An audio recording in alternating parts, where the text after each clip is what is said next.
welcome everyone to the Islanders Never Say Die podcast. I'm your host, TJ, and with me here, as always, is our NHL analyst and expert, the grumpy old man. They say there is no shame in his game because he is always the same. That's me. And with us here, special guest, Nicole Shirman, going to be talking, again, big picture Islander items, and going to be talking about some of the guys in the farm, some of the baby Islanders, and what's upcoming in this year's NHL draft. You can find all of Nicole's information, her Twitter information. You can find it all in the link in the description below. But welcome, Nicole. How are you this evening? I'm great. Thanks so much for having me. Oh man, I tell you, what a last few games, Grumpy. Since our last podcast, Islanders lose. Since last night?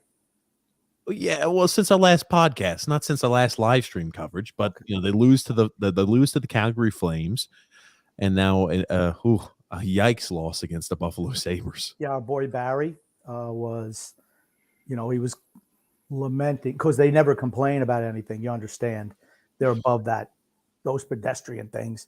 Who's that? Barry, Lou, he was just kind of lamenting the fact that, we didn't really have our legs today, playing 3 games out of 4. Well, sorry, Barry. That's just the way it goes, okay? So, he was a little bit whiny about that. He's got his issues. What can I tell you? Calgary was a terrible game for us. It was brutal. Actually, I've already put it out of my mind. I'm still on yesterday's game, which was another game where I don't know if Buffalo is just so much better than we are, or if Buffalo is just not playing way better than we've seen them recently, or if we're just so much in the tank now that this is what we're here to expect. Nicole, what do you think? I mean, I think sort of what struck me was that the players just looked like they didn't care. They looked like uninterested. And with a team that we've come to know these past few seasons has played with heart, that was sort of like a dagger in the heart, no? Yeah, and this is something we've talked about a bit, and I want to opine on it also.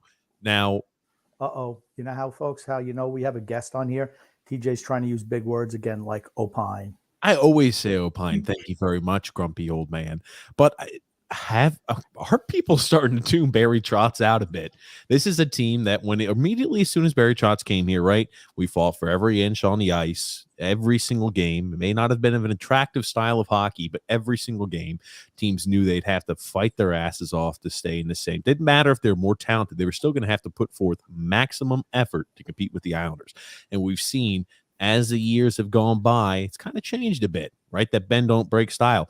But I mean, would you say we even closely resembled that initial style and that style that Barry Trotz's hockey that has captivated Islander fans over the last few years? Captivated Islander fans? Sure. Do you really think we've been playing captivating hockey for the last 2 years? Better, okay. Compared to what we've seen over the last few games, yes, it's a night and day difference. It's not okay. It was never entertaining hockey, but if we're putting on the entertainment scale, when Trotz was originally there, we were winning games. Hey, that even though we weren't as entertaining, we're at least winning games. We're less entertaining, and we're not winning games. I just don't put captivating and bend don't break system in the same sentence. Call me crazy. I don't know. For me, I don't think they've tuned Barry Trotz out. I just think that we're an old team now. And as I've mentioned too many times to mention numerous times on this podcast, when you're playing a 48-game season or a 54-game season and, you can play that style. But as you get older, 3/4 of the team is over the age of 30. That's such a hard physical way to play a game in, game out. I just thought we knew we were going to wear out, right? I mean, so that's for me. I don't think the guys have tuned Barry out. I just don't think they're capable. While the heart might be willing, the legs just aren't anymore. That's what I feel. What do you think about that, Nicole? Yeah, sort of like that dump and chase style that's always worked. They simply physically can no longer keep up with that. We're starting to notice. And like you said, it might not always have been captivating, but it worked. The system worked. But once the body starts to give up, there's nothing else they can really do. Everything starts to fall out from under that. And we're seeing that now. Once you lose to the Sabres, once you let the Sabres get 41 shots against you, the system is not there anymore. Yeah, and people want to point fingers. There's no one spot to point the fingers on, except maybe just the age of the collective unit, right? People say, "Oh, it's a weak goal by Sorokin tonight," or "Oh, it was a weak goal by Varlamov a few weeks ago." "Oh, it was this. It was the defensive breakdown. It was this." Yeah, it's the culmination of a shit ton of mistakes in our inability to play that same style that we were when we were a little bit younger, and I don't see that changing anytime soon. And I'm sorry, I always forget this, Grumpy, but if you're new to the podcast, welcome. We invite you to stick around a while. We invite you to subscribe on YouTube, to like on Facebook, and to follow on Twitter. We go live every single Wednesday and Saturday at 8 p.m. Eastern Standard Time. We also cover the games live, as long as they're not West Coast games. As long as it's not too late at night, we'll cover them. We do not cover on Thursday and Sunday, though, because we have a second podcast called TJ and the Grumpy Old Man. That could be found in the link in the description below, also as a featured page on our YouTube channel. Now, we have talked about, I know we just mentioned, are we seeing people starting to tune Barry Trotz out a bit? Well, changing pace a little bit. Nicole did a fantastic job of finding a little gem and a nugget. Grumpy Old Man has thought that Matt Barzal has looked uninterested out there on the ice. He's looked frustrated, and you always have wondered about his connection and what he thinks of Barry Trotz, haven't you, Grumpy? That was a very ham-handed segue into what we're going to be talking about, but hey, I'll try to clean it up for you. Clean it up, Grumpy. Clean it up. Nicole did a great job of finding this, and I'm about to bring it up. I'm not throwing Nicole under the bus. I know you're throwing me under the bus, Grumpy. That is exactly right. That's exactly what I'm doing. That's fine. As I've talked about for, I don't know, going on a year and a half now, and really focusing in this year, I feel that Matt Barzal just looks frustrated. And I've also opined in the past, there you go, TJ, you like how I use that word? Thanks. That, the biggest impediment why I don't think this system or Barry Trotz is conducive to Matt Barzal resigning. And I've always had that issue. I'm like, okay, do you think Matt Barzal is going to want to resign with the Islanders if he's forced to be like a third line grinder? Because we all know that's what Barry wants. He wants a team of third line grinders. And I think they kind of tried to get over that a little bit, but I think Matt Barzal's looked, for the most part, the last 2 months just defeated, frustrated, angry. I don't think he knows how to feel. So many emotions running through. And then we see this thing that we looked at from Marty St. Marty St. Louis. Yeah. Okay. He sent out this little, No. Marty St. Louis didn't send anything out, Grumpy Old Man. Marty St. Louis was in a post-game interview. Yeah, that's it. It was somebody clipped it. Somebody clipped this from Marty St. Louis' post-game interview, Grumpy. Everyone knows I have no social media presence, but let's just play this again, because I'm shaking my head when TJ put this on because he wouldn't let me listen to it early, and I'm like, this is exactly what I've been saying for 2 years. Play it real quick. It was a surprise. And for those who missed last week's episode, shame on you. No, I'm just kidding. But I want to replay what Marty St. Louis said. And now Nicole discovered something. Yes. And play this first. Don't tip your hand. Don't. I'm not tipping my hand, Grumpy. Don't worry. We're gonna get to Nicole. Nicole's the real hero in this story, but let's do the background real quick. She is the real hero in this story. I'm gonna get murdered by Lou, aren't I? Well, I think just coming on the podcast will put you on that list. Don't worry, Nicole. So. But we'll play this from Marty St. Louis. Playing with a little more instinct, with ideas of how we want to be as a team. Now, there is structure inside concepts. Systems, you can say structure. When systems, you box players into only certain things they can do. And that was probably one of the things that I hated the most as a player, is play in a system where I was a great player when I was allowed to make reads, because the best players make the best reads. But if you take the reads out of the equation, those best players become average. So I want to make sure that I allow my best players to make reads. And I rather them make a bad one than not making a read at all. And sometimes in systems, there's not much reads. So we had talked about. I feel like a freaking bobblehead when I was listening to that. Right? Yeah. We've been talking about this. No free agents are coming here. No offensive free agents are coming here to play for Barry Trotz. Just not happening. Correct. So I feel like, yes, Marty St. Louis. Yes. Why does he feel that way? He was a talented player. He wasn't some ham and egger like Josh Bailey, like Croc Nelson, like Average Anders Lee. No, he was a talented player. How many talented players do we have on this team? One. Matt Barzal. I just wonder what he feels about that. I don't know. I opined on it just last week. And then we had some Sherlock Holmes detective work going on via Nicole. Da-da-da-da. Well, ladies and gentlemen, you're right. We said, wow, this sounds like it could really be applicable to Matt Barzal's situation. We said that on with last week. Look at this. Nicole, and number one, I want to ask you, how did you find out that Matt Barzal liked this tweet? We have a group chat that I actually made the week before the expansion draft as a way to vent. And we find out everything. They're scouring. They do the detective work that the journalist will not do. Continue though, Nicole. So you found it. You found it via a group message or group chat. Yeah. And that I thought it was pretty striking, especially with all of the speculation that's been going on and Barzal's interviews. Had to share. And then he went and unliked it, which alarm bells. Oh, So yeah. let me ask Well, you a here it question. is, right? He likes this. For those of you who are like grumpy old man who do not have a Twitter That's a or lot of social likes. media, that's no, that's Nicole's. But this Matt Barzal has only liked 425 different items Isn't that on a lot? Twitter. Isn't that a lot? Is that a lot of No. likes? No, to answer, like, right, if he's got 1 million likes, I'm like, okay, no worries. This guy's pretty selective. Maybe he doesn't spend time on social media, but what he likes, it's not like he's handing out likes all over the place. The guy's had social media for 5-6+ years, and he's only got 400 likes. You're averaging about 100 a year, so you're being pretty selective with what you're liking.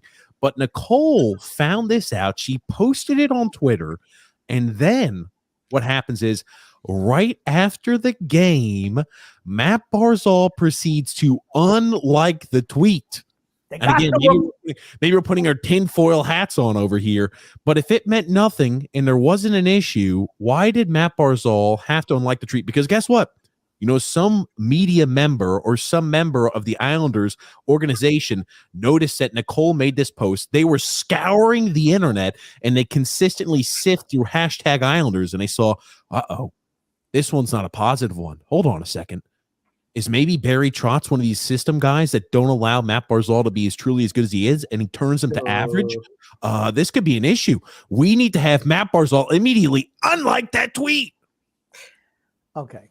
Now, let's say, just for argument's sake, he did like it in the real time. I'm sure he did.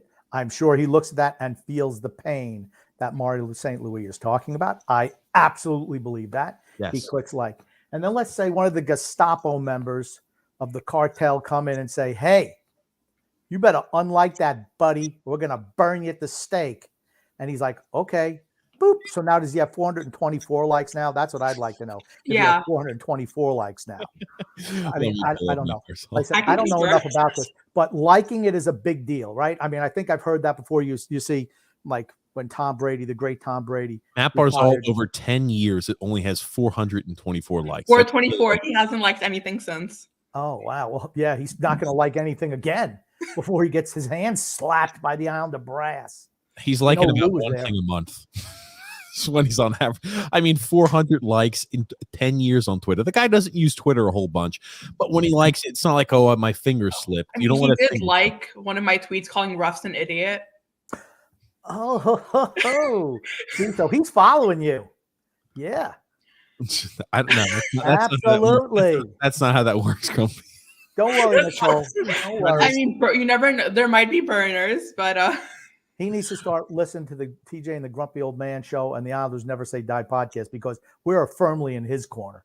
Don't worry. Sure. You have a friend in the media. Well, you have a friend on YouTube, on Facebook. You have a friend who's got a voice. And that's all. But no, Grump. No, I did think it was odd that we have talked about how he looks visually frustrated on the ice. And Nicole, I want you to chime in on this too. I think that this year, the frustration, and do you count it up to the fact that we're losing? Do you count it up to the fact that he's had a perpetual, like, never-ending changing line mate, whether it's his left wing when Anders Lee went out, and now it seems like he gets a new right wing every single game. He looks visually frustrated on the ice. Would you not say so, Nicole? Well, yeah, I totally agree. I mean, the first domino was Eberle getting claimed by Seattle. I think they were very close on and off ice. They had that chemistry, and I think he was visibly upset just from that. And then you get a revolving door of wingers. He finally plays with Zarnik before he gets waived and claimed too. Goes out during intermission in an interview, says, "I like playing with a righty on my wing." Next game, who's on his wing? Lefty, Josh Bailey. Does Josh Bailey is he a lefty or a righty? I don't know which way he swings. Left-handed. He shoots left. So Barzy, if you say something in an interview and then the next game you're put back with someone you didn't feel as much chemistry playing with, just through handedness, what does that say? Well, I don't know if this is true or not, but rumor has it that Kiefer Bellows also liked that Marty St. Louis thing, but they didn't care enough about him to make him take it back. Oh man, no, they just have a few more games. They need to slide him in on his off wing beforehand. Disgusts me. That Barry disgusts me. Honestly.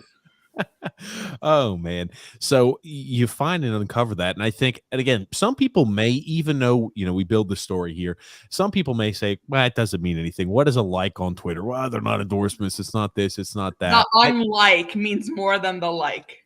Well, I think the like means a lot, because I think that's exactly what he thinks, and then the unlike means that they've had discussions, and the media team that, or the Islanders media team noticed that you made that post. That is the number one. Don't ask me how they noticed this. They must be literally scouring the internet on an hourly basis, looking over what people are posting. And that's a guarantee. Well, the funny thing was Mike M, and I'll have you confirm this too. Mike M put us on. He's always been singing the praises. Get Nicole on the podcast. And Nicole finds this. We're having Nicole on the podcast, and she finds this. I'm like, it's meant to be. I'm like, look at this. I said, right on the week that we've got her on, she uncovers this huge story. And some people are still going to think we've got a tinfoil hat on, but the unlike, I think, does speak volumes. Exactly. That's sort of what something's happening there. If there wasn't an issue, why did he have to go back and unlike it? The guy doesn't use Twitter, but he logs on. Even if you say, it doesn't even matter what, he logs on once a month and he likes something. What's the big deal? Why this do you is a player he's watched growing up? What's the big deal if he's happy he's the coach? Okay, you like a post, but obviously someone on the Islanders media team knows it meant something. The cartel knew it had something to do with it, Grumpy. See, I don't know what to think. Like, unlike, if he, I wouldn't be so passive aggressive. He should just come out and put on his own thing. Barry sucks. I hate him as coach. He's killing my career. He's ruining my life. That's headline. New York Islander found floating in the Hudson. See, now you're going really deep. Oh man, we've always said that Matt Barzal is a guy that if he was playing for another team, he would be playing for a more offensive-minded team. He would be averaging over a point a game. He would be a poster boy on the NHL. He's an attractive man, and if you put up points and you're attractive, you're going to be the face of a team. It's as simple as that. He's got a skill set that not many have. Could you imagine him playing on a team where they had other offensive weapons around him? They wouldn't even have to be winning games. Game in and game out. It'd be nice, obviously, if they were a playoff contender, but I think he sees what he could be and the points that he could put up and what his other peers are doing with a more offensive-minded system, and he thinks, man, I'm just wasting away here. Who's the poster, or the commenter, one of our legion of fans, who has said Matt Barzal is going to play for Seattle in a couple of years? Who has been, and someone's been real adamant about it. I cannot remember who, because my mind is slipping, obviously. But I just look at, you have Eberle, who he likes in Seattle. Jarnac, who he just trumpeted up, goes to Seattle. Is Matt Barzal the third domino to fall there? I mean, I don't know if Eberle's even there by the time Barzi's a UFA. Well, I Well, that's wonder true. too. I wonder what the contract negotiations look like this offseason. And is he going to sign a short bridge deal? Is he going to sign an 8-year contract? I think this is a point. I don't think he's happy with Barry Trotz. Nobody's happy losing. First off, he's looked upset and frustrated. I think he wants the best of both worlds. He wants to win games. He wants to also put up points, and he wants to score. He wants to play fun hockey. This is what he's playing, and the style he plays, I don't think he believes is fun, and it's not fun. I can tell you who really doesn't think it's fun. The fans. They've been watching. It's not fun to watch. Oh my god. We have to be like Suicide Watch for a lot of these fans when we do live streams. Just try to get them through. And I feel the darkness in some of the comments. I worry about people. Is that what it is, Grumpy? Do you feel like I'm like a psychologist. Oh, good gracious. Good gracious. Getting people through the tough times that they're, envisioning with being Islander fans. Oh, man. With no future, no young players coming on the horizon. Well, let's talk about some of the young players on the horizon. Now, Grumpy, I'm going to let this is okay. See, TJ, that's how you do a segue, by the way, because what's Nicole's biggest thing that she's really into? The young prospects. Yeah. So, Grumpy, are you really trying to toot your own horn about how you just set me up for a segue? Look at you, piece. Well, you butchered the first one. I figured I just take over. Okay. Nicole is really, really good at that, right? I mean, she knows all the prospects. And my question was, do you know any of the draft picks? Because we're going to be picking in the top 10. So I just wanted to know if, she could help us out there. And she knows all these players. And I'm like, fantastic. Go, Nicole. That's what we want. I want you first, Grumpy. You have talked very poorly about one Islander prospect in our system, and I want you to tell your opinion on him to Nicole, and I want to see what Nicole's opinion is, Grumpy. Okay. Can you put his face up? Yeah, give me 1 second. I'll let you do like a who's who. You'll describe him, but you will not give his name yet as I pull him up. Yep. Okay. Well, no, I'm not going to. I want you to put his name up, and then I'm going to explain how he earned this name. God. Now, okay. Now, here's the thing. This prospect was a first-round draft pick. We could have drafted someone like, I don't know, Philip Tomasino, who I wanted, or Arthur Kaliev, or Connor McMichael, all guys playing in the NHL and producing for teams with winning records.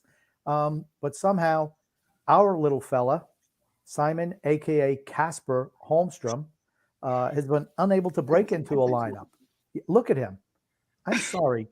He looks like a cross between Casper the Friendly Ghost and have you ever seen the movie Deliverance? No. Nicole? No. Okay. There's a guy who plays a banjo. He's like a guy like in Appalachia, like an albino. It's like see, you got to put that up because that's exactly what he looks like. That inbred hillbilly from Deliverance. He does not look like that guy. Oh. If you put his picture up there, that's exactly what he looked like. Oh, matter of fact, don't make me pull it. I don't know how to do that, but I have that movie. You can't pull it, Grumpy, so don't you worry. I could send you a picture. There it is. That's right. That's him right there. Tell me, go side by side and tell me they're not the same guy. Tell me. Go flip back to the other one. Hold on. Here we go. Yes. Look at the similarity. It's shocking. Well, yeah, absolutely. The most important thing I wonder about is Simon Holmstrom going to be successful as a pro? Because we had talked right after that year's draft. That's I think when we were first starting this podcast, Grump. Maybe we'd been in it for maybe over a year, but this draft class, we thought, man, there were a few guys, and right during the draft, before it started, this is the guy we're looking at. We went over the list, and as it happened, we drafted Simon Holmstrom. The day after, we were just kind of perplexed. That being said, Simon Holmstrom fills facts, sings the praises of Simon Holmstrom and Bridgeport. I want to hear. A loser. Oh, man. He has been good. I mean, you look at like his first seasons in the AHL and this season, and it's night and day. He's really blossoming. I'm trying to move away from this comparison just because I don't think it's really accurate fully. But he's a better Josh Bailey. She said it. He's a better Josh Bailey. He has that sort of like hockey IQ, the hockey sense. He has like that. He has the sight. But he can score, and he doesn't overly pass. Like if he puts his mind to it, he can score. He has soft hands. I think we see an NHLer here, maybe like middle six. Well, and well, here's the thing, Grumpy. Josh Bailey does get complimented on how brilliant he is on the ice all the time. So You if know he's what he got that doesn't get brilliance, complimented on? Being a good hockey player. well, I don't care how smart he is. I don't care if he can teach my kid trigonometry or geometry. I don't care about that. Can you put the puck in the net? What happens, TJ, when he doesn't put the puck in the net? It looks that's where the comparison ends. It looks like Holmstrom is more willing to shoot the puck as well, Grump, which is important. I mean, Josh Bailey seems completely inept when it comes to shooting the puck. He seems adverse. He doesn't want to do it. Long story short, if he can pass out of the situation or give it to somebody else to finish, he will do so. He kind of defers as many ways as possible. But if Holmstrom, now again, Holmstrom, I mean, how the majority of his goals come in Bridgeport, Nicole? Is it mostly through wristers, slap shots, deflections? I mean, where does he find himself in his most luck is probably how they go in. I mean, that's really Bridgeport you're describing as a whole. He has soft hands. He can mostly wristers. You'll see a lot of wristers. He had a nice shootout goal, I believe. Like that was a while ago, though. Don't like when I say Josh Bailey, the comparison there ends at the playmaking. When he puts his mind to it, and he doesn't hesitate when it matters. He can put the puck in the net. Isn't it funny? I just want to clarify that Josh Bailey, but shooting. Isn't it funny that Nicole, and I knew she was going to say it because I always felt he's Josh Bailey 2.0. Just some piece of trash that they're somehow going to elevate just because they drafted him in the first round when there was so much more infinitely talented players who went after him. I wanted Philip Tomasino, but I should have known he wasn't going to get picked. Why? Because he patterned his game after Matt Barzal, and we all know that Barry hates Matt Barzal. I think Holmstrom is going to make the NHL. He better make the damn NHL. Here it is. He has great hands. Look at the hockey sense here. Well, Grump, here's the thing. I think he's more of a guy. He looks more lethal with the puck. When you're talking about a guy who's a middle six, and even if he's a top 9 forward, he seems to have a much higher propensity to shoot the puck. That's the biggest thing with Bailey. I mean, Bailey has his shortcomings. The guy he just never shoots, and doesn't matter how prime the opportunity is. If you're not a threat to shoot, it really limits what the offensive production could be for the whole line in the unit. If a defense knows that you are no threat to put the puck on net or no threat to even take a shot, they can slub off you. They don't have to worry about respecting your shot. And if this is a guy who's got the ability and the hockey IQ to say, I can find the outlet pass, I can find the open guy in the offensive zone, but also is not afraid to shoot the puck, I think that's a little bit of the best of both worlds. And, here's the thing. Till the cows come home, we could say, yes, there were better players in that year's draft that we could have selected for certain. You're not going to see me disagree on that ever, Grumpy. But if this is a guy who can contribute, that's something we need to see. With the season over now, we need to see, can this kid contribute at the NHL level? Yeah, I've been saying this. The season is basically gone. We're not making the playoffs. I don't think anyone believes we are. Play the kids. There's no pressure right now. What is keeping you from bringing them up for a few games and letting them get some experience when they don't care about winning or losing? Let them make the mistakes now. I can answer that question. It's Barry Trotz. Well, yeah, but Barry he hates anybody under the age of 30.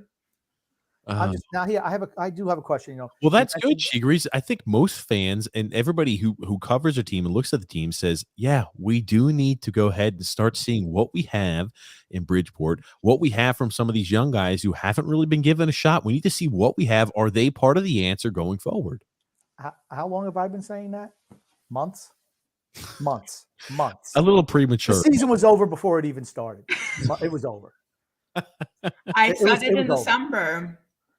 Yeah, I mean, it's been over. It's been over. I mean, everyone knew. when Zdeno Chara and Zach Parise, or you're, Stanley Cup or bust.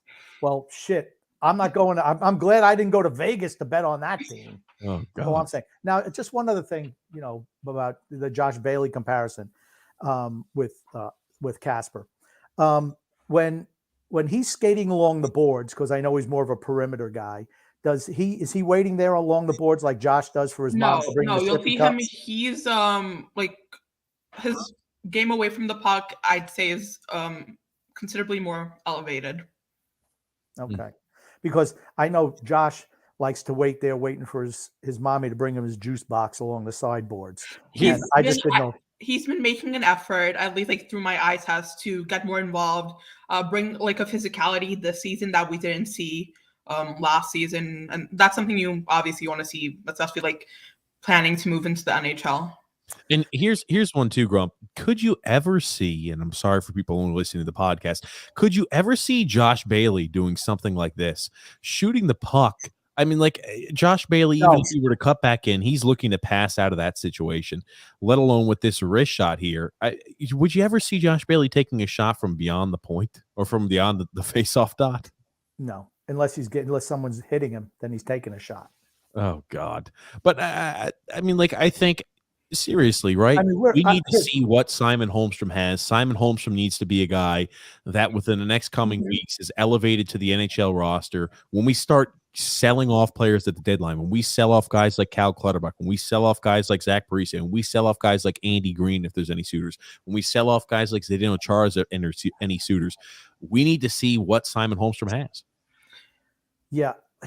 All right. I don't want to get into this argument again that getting rid of the periphery pieces doesn't matter until we jettison the junk that is littering our top two lines.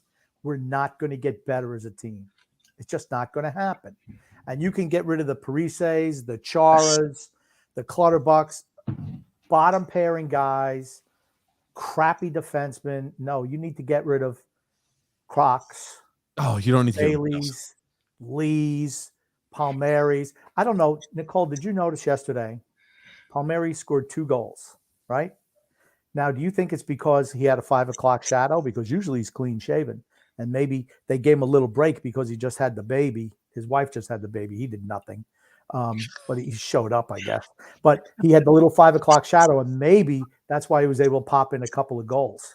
I always tweet that, and people think I'm joking. No, like, it's a mental complex. He needs to have facial hair to score.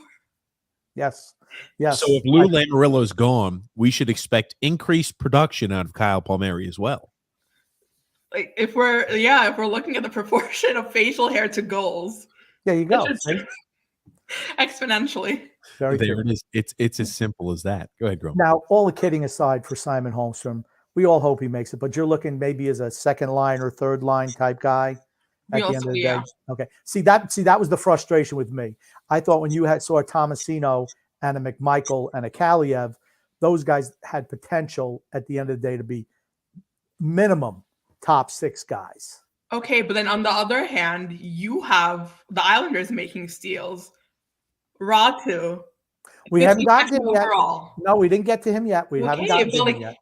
It's not an isolated incident. Every team is going to make weird draft misses. But I think what Lou does, he's like, okay, Barry, what do you like? Well, you know me.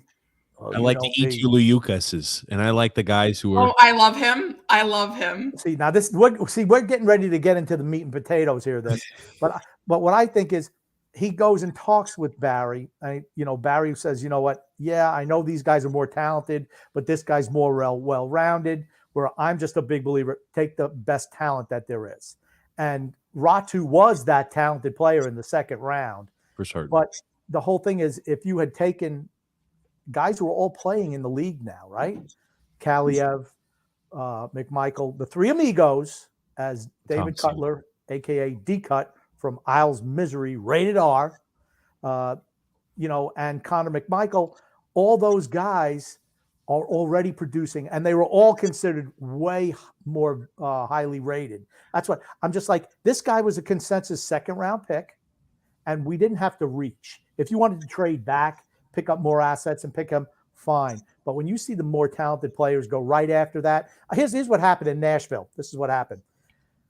New York Islanders select, and they're like, oh, Casper Holmstrom, like, wah! I mean, they started pissing their pants, running up there. They had Philip Tomasino's name right there on the card. They couldn't believe it that he was still available. Neither could I. Oh, there's a comment I want to touch on. Someone's talking about the 2022 draft, this upcoming one, and they're talking about Brad Lambert. He's my second favorite Finn. He's not my favorite Finn. I think Kamel has a higher upside. So if they just want, if he's available, Kamel should be the first choice. We shouldn't just draft Lambert because of the family affiliation.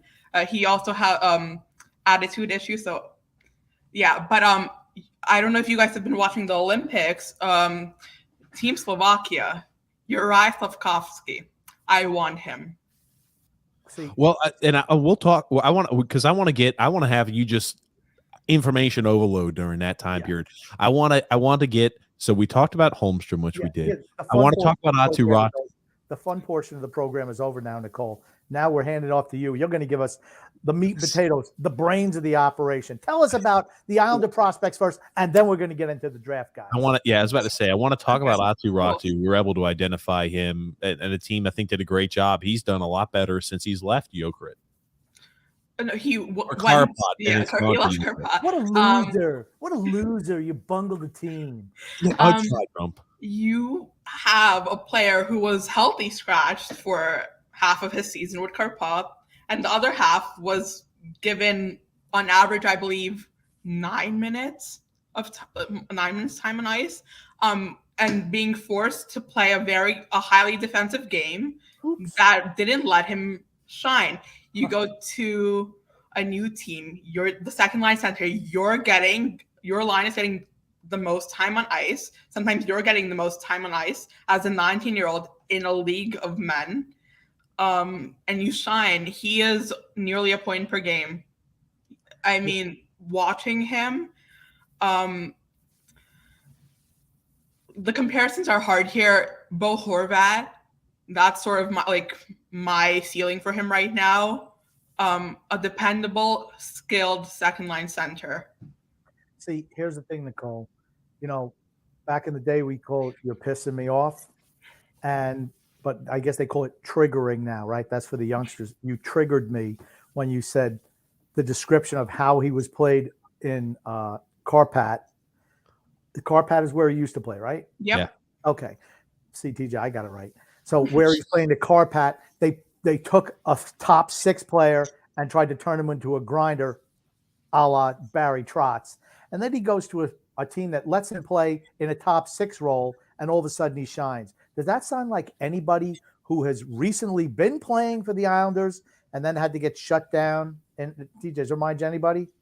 Get shut down? What do you mean? Where, when under Lane Lambert, certain young left winger was starting to show some progress, putting up points, showing aggression on the puck, and all of a sudden Barry comes back. He tries to put him on the right wing, even though he's a career left wing, and then just because he just wanted to bench him anyway, that's all he wanted to do.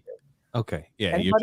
you're talking about Kiefer Bellows, and when I hear very similar, that's all. When I hear those things, they kind of make me worry because you can't change you can't change the stripes on a zebra when you talk about Barry Trotz, and if he was not productive and they didn't value him very much in a more defensive system, makes me think long term. Yeah, Trotz is not the guy. So you see, this is the one prospect I'm not as worried making the jump to the NHL under Trotz.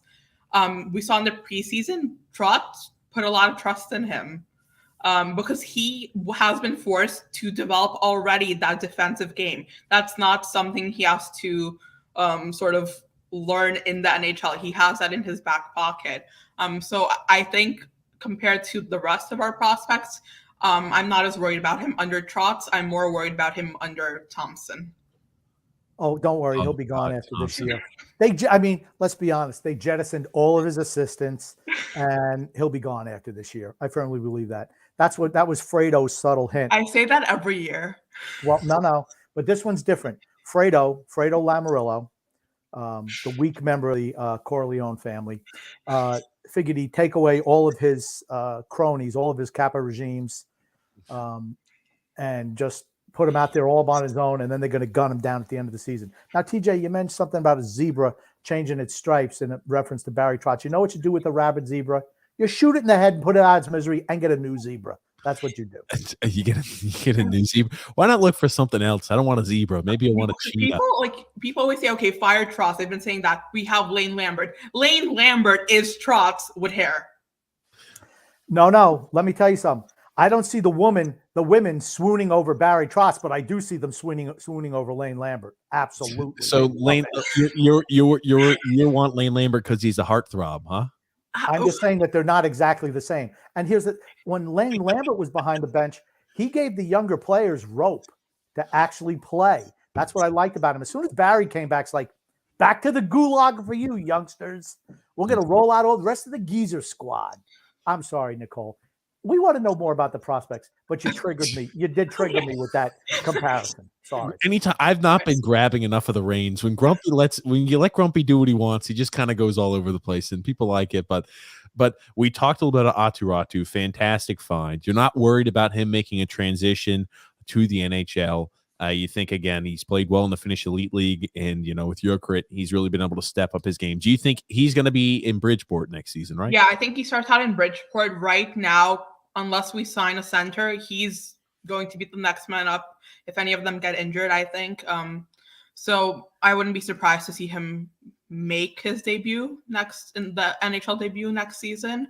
But I think permanently another season in the AHL before, we see him make the roster. Yeah, and I think he's a guy to where under Trotz, right, he's at least a year away, no doubt in my mind. Maybe if we had a different coach, it would be more acclimated to give the kid maybe a little bit of a trial early on, but under Trotz, no way in hell. Now, I want to talk about another Finn that's in our system that I've always been a big fan of. I've been a honk for, that gets poo-pooed. I don't watch enough. I don't watch any of the Bridgeport games. I'll admittedly say so. My son went to a Bridgeport game this week against Charlotte. Yeah, the Bridgeport Islanders got their asses shut out, 2-0. Who were they? Who was in net? Spencer Knight. Okay, that says it all. You know what he said about Simon Holmstrom? What? He sucks. That's right. He says, he said, I know Nicole likes him, but he sucks. I want to ask about Otto Koivula. I've been a big Otto Koivula fan for quite some time, and I like what I've seen. I think I see the hands. I know he's not physical enough for his size, but I see the hands, and I see what he can do. And he has the hands. He doesn't have the feet, and that's the problem. It doesn't translate to the NHL when you have that combination. But he plays well on the more open ice surface in the Finnish Elite League, so it doesn't make sense to me. I think we're seeing the same thing with him and Dalcol. It's like a mix of mental. You go up there and you tend to overthink every single move, and your hands are faster than your feet. You simply can't keep up with that level of the game. And he's an elite AHLer. Like, he's the best player on the ice when he's on his game with Bridgeport. I don't think that's going to translate over to sustainable time in the NHL, it hurts for me to say it because I love my prospects. I just don't see it happening long term.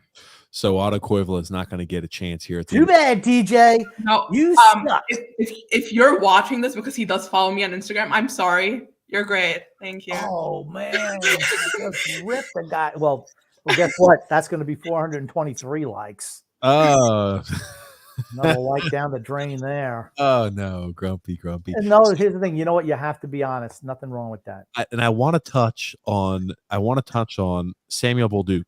Now, this is a guy. In the first time we had talked about him, we were singing his praises. Oh man, he's putting up points, doing a great job in Bridgeport all last year, right? Our team's not scoring goals. They're facing off against goalies like Jeremy Swayman. They're facing off against good teams, and Bolduc's putting up points. This is fantastic. We had on Will Scouching of the Scouting Report last season, and he didn't think as highly about Samuel Bolduc as we did. And not until this year did I notice maybe I had my orange and blue glasses on, because Bolduc has struggled from what we've seen this year. What do you think necessarily are the reasons for that, Nicole? Yeah, well, first off, he came into the season injured. So he missed time. I think when he did eventually come back on the ice, he wasn't 100%. So that like the ripple effect of that. On top of that, it's just one of those seasons. We've seen like sort of like splashes of his past like his Performances. performance from last season. It hasn't been sustainable. And he's always I think fans get confused. They always say Sal's sort of this offensive defenseman. That's not Salo. Sal's two-way. Bolduc's always been the offensive one. He's always had like this the shot up his sleeve. We're not seeing that as much, and I'm not sure if it's a confidence thing. It's hard to tell sometimes. I'm hopeful this is something like he can come back from. He's a defenseman. They take longer to develop. He's still young. He's on a team with bad defense. So if he doesn't come back from it next season, I'll start to get worried. So he's more defensive than Salo? No, he's more offensive. More offensive, okay. Yeah. And is he a left-handed or right-handed? I think he's left-handed, correct? I believe so. Okay. I have a flow chart. It's not. He shoots lefty is what Okay, I thought he was. Okay. So, when I saw it too, and I worry when I see guys like that take a step back. And right, this is a guy in the offseason we were all talking about, hey, maybe he's 1 year away. He'll finally find his way. I thought that this was going to be one of those guys who are next in line. And, he's taken a step back this year in a considerable fashion. And, I know the taller defensemen take a while to develop. And I wanted to ask, what we thought was the issue there this season. Again, I guess it has more to do with he's get started off injured and his play just hasn't really been there. Yeah, it's like a combination of things. Like I said, if we don't see sort of him start to trend up again next season, I'll start to get worried. But this season, I'm willing to sort of throw away if we have to. Okay. What about the enemy of the people, Bodie Wild? What about him? Okay, so he made his comeback to the roster today, third pairing, after not being there for a while, and before then being the seventh defenseman. So he started off the season. So he's playing in the Swedish second league. For those who don't know, he started off the season on the top pairing, and then steadily worked his way down. And sort of that's something that was a little concerning because, I mean, don't get me wrong, it's still a competitive league. But for a prospect of his caliber, being like a third pairing seventh defenseman even is concerning. I wonder if that maybe could have been because language barrier or anything like that. No, they speak English. Swedes speak Sweden? English. Everyone, yeah, the Scandinavians, they speak English. The Norwegian. They're all smarter than I am because I can only speak one language, and I know they other languages. Yeah, like you talk to any of our like Finnish prospects right now, they're almost fluent, probably fluent. Yeah. So it was just poor play, or it's like watching him like. So it didn't always seem to click. The numbers just weren't there. And with I didn't know he went from the top line to who was at the seventh defenseman. Now this is a guy who, when we drafted him, right, he had some issues. We talked about maybe off the ice issues, but you talk about the tangibles, right? He skates well. He's got a good shot. He's offensively minded. He's quick, and he's a bigger defenseman, not afraid to throw the body around. Now, when we were talking to Will, too, this is the only time, right? Will, I think, was the only time we had somebody who actually looks at and watches prospects' games a lot. He said this is a guy who's got all the abilities, but really hasn't put them together. He still thought very highly of Bodie Wild. Now, when I hear things like he's playing in the fact that he was playing in the second Swedish Elite League, not the elite, or not the Swedish Elite League, but the second tier Swedish Hockey League. That kind of was a little bit concerning because I think to myself, I'm like, this is a guy who's now 21, 22 years old, right? He should, if he's ready to make a jump to the NHL, he should be playing in the Swedish Elite League. And the fact that he goes from top pairing to, seventh defenseman this season, yikes, that's a little worrisome. Yeah, it's been a confusing following him just because like he has individually all of the tools that should make a top defensive prospect, but it's just you're not seeing it. He just doesn't have the box to put them all in. Yeah, essentially. And the league he's playing in is still very very highly competitive. I do want to clarify that. We have 2 other prospects there right now. It's a competitive league, so like if he was not a 7th defenseman, I wouldn't be concerned. The fact that this has been a trend is what's concerning. Oh, I hate to hear that. Now, I want to ask about one prospect before I let you talk a little bit about what this year's NHL draft looks like, ladies and Is gentlemen. it William Dufour? William Dufour? Yes, it's William. Why do you say it like that? Because I know you're a broken record. That's why. I want to ask about William Dufour. I know he's been getting a lot of love in the media as of recent. Again, I cannot say I watch any of the St. John Sea Dogs games, none of them. I know he's gotten a lot of love, but I think to myself, is this just a guy who's overage? He's 20 years old playing against kids who are 16 and 17 years old, hanging up goals a game. I mean, he's got 33 games played, 28 goals, 30 assists, right? Great stats, but I'm like, is it because he's 20 playing in a young kids league? I mean, I do want to clarify he's not overage. It's his fourth season, so he's still not overage. He just turned 20 January 28th. Not overage. But the Q in general is a high-scoring league. You see offensive inflation, and it doesn't always translate to the pros. That being said, his skill set is what it stands out. You have a 5th-round pick, 152nd, who is leading the league in points and goals, tied for points, leads in goals. And he doesn't drop off. This is like game after game after game. Invited to the Canada's World Juniors training camp, which for a 5th-round pick is a pretty big deal, even if he's older. Pretty lethal shot. Biggest issue is skating, which has been improving. But obviously that's a concern always, like, especially when you're looking to make the jump to the pros and then hopefully the NHL. But I think we have a potential 3rd liner, which, like, obviously for any 5th rounder, that's a huge win. Yeah, I mean, anybody can play at the NHL level who's drafted late in the draft is always a big win for certain. Grump. Yeah, for me, it's always about the skating. I mean, I don't know about you, Nicole, but the number one, can he skate? That's like number one, particularly where the NHL is played today. If you can't skate, it's like I'm not saying you're totally X'd off. I mean, there are a lot of players in this league who can't skate and have roster spot. Anders Lee, for instance. He's Anders Lee, but French. Oh, yeah. Anders Lee. The comparisons there, the size, the build, the skating, late round pick. When I think about a guy like that, and I think about the production, did Durando, did he play in the Q too? I can't remember. I know he's with Bridgeport. I think back in the time. He's older.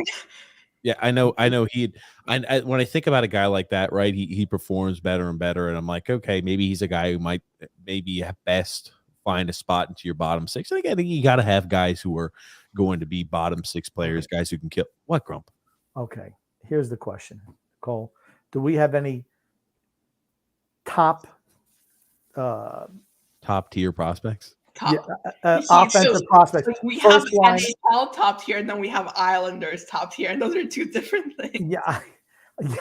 Do we have any legitimate top 6 forwards in our prospect code who most people would consider a top 6 forward? Ratu.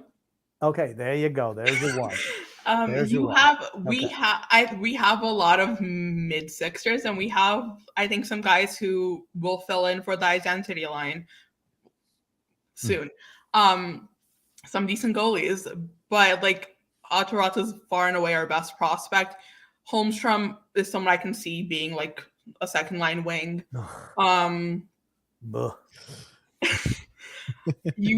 There's no Matt Barzals, if that's what you're asking. No, yeah, Grumpy. And I want to ask a little. Do we even have an Anthony Beauvillier in the pipeline? An Anthony Beauvillier. That's a no too. So we don't. Stop. Okay, Anthony Beauvillier is wildly inconsistent. On a good team, he's a 3rd-line left wing. Come on, let's drop that. I want to talk one more prospect in house, because now this is a guy who's who was again highly rated. And when we selected him, he was a guy who people still love his playing style. They like the production he's had in Bridgeport. Jakub Skarek. Now, is that a guy we could see taking, the step to being an NHL starter? Do we think that could be, a tandem like we've seen in the past with the goalie tandems we've had under Trotz? Do we think he could step in and be, the 1B or, the backup to a guy like Ilya Sorokin? Yeah, I think we can see him being the backup. I don't know if it goes beyond that, but not next season, the season after that, maybe. I don't put it out of the realm of possibility. I think that could certainly happen. He's been improving. His confidence has been improving. Technique wise, handling the puck, I think it can happen. And then after him, we have a good young goalie too. So I'd like to see both of them in Bridgeport at the same time. And Tristan Lennox, I assume you're talking about. Yeah. Sign him, sign Dufour, sign Ishakov, and get rolling. And they're rolling now. I want to talk a little bit about this year's draft class. Well, one question. Besides his family, does anyone know who Alexander Lundkrantz is? He's playing in Sweden. He's a bottom six guy, right? He's there.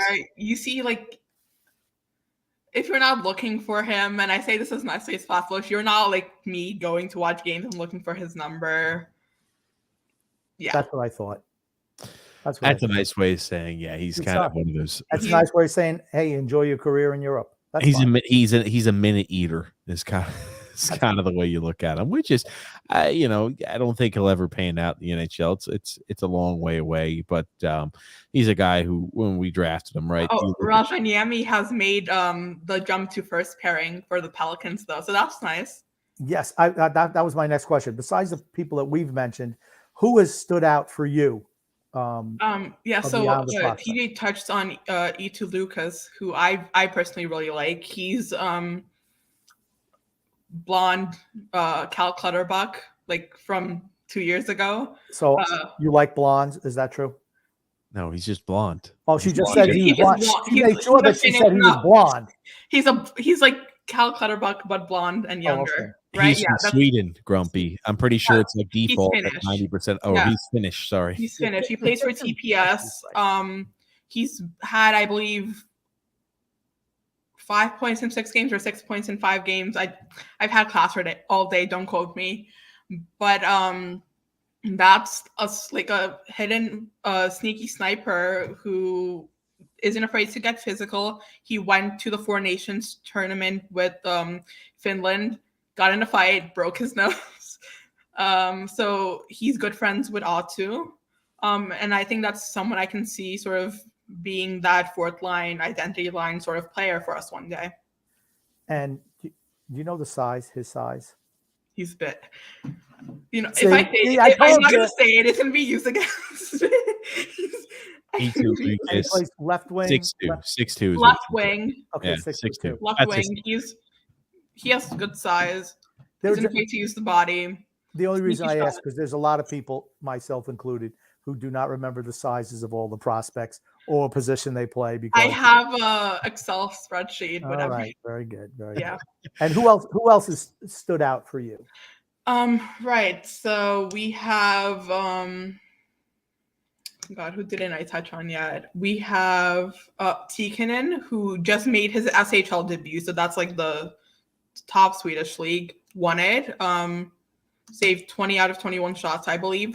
He's incredibly tall, 6'8". That doesn't typically lend to being a good goalie. He plays a bit like a giraffe. He's some of the most hot and cold starts I've seen. He's either on top of his game or posting a .780 save percentage. But he's interesting. He's an interesting one because he was a 7th round pick, and he's been outperforming that. You have Berg and Jeffries in playing college hockey. Berg was a pick I thought was maybe a little bit of a reach, but I've liked him a lot. I think there's some potential there. Jeffries is underrated, great playmaker. He can score, so I'm excited to see what happens there too. Trying to think of all of them. What about any of our defensemen the younger defensemen who are in Bridgeport? Are they just kind of there? Sallow. Well, we know Sallow. We know Sallow. It's just Sallow, but like Von der Sample or Sallow. So nobody else. Okay. Hello, Grumpy. That's it. You have Malinen in Finland playing. I think he was called up for a few games for JYP, but he's usually with their U20 squad. Sallow. Just Sallow. There it is. Grumpy. Now, Sallow, Grumpy. Here's where TJ and a lot of fans and I disagree. I think that if he's not going to be playing a regular shift in the NHL, he should be down in Bridgeport playing 25 minutes a night. He should be playing regular shifts. Well, I think he should also. I think he should also, because I didn't think he was great when he was here. I think he made a lot of defensive mistakes. But I'd rather he make them now than next season. See, that's my way of thinking. Barry doesn't think like that, of course. So, but here's, if you were just going to keep him, as a seventh defenseman, I'd much rather he be in Bridgeport playing every situation all night long. Have we considered sending Chara down for development? That's not happening. Or you mentioned the skating, where yesterday, Otto Koivula can't skate, but then you look at Zdeno Chara, and he's like a top pairing defenseman for us. Oh my God!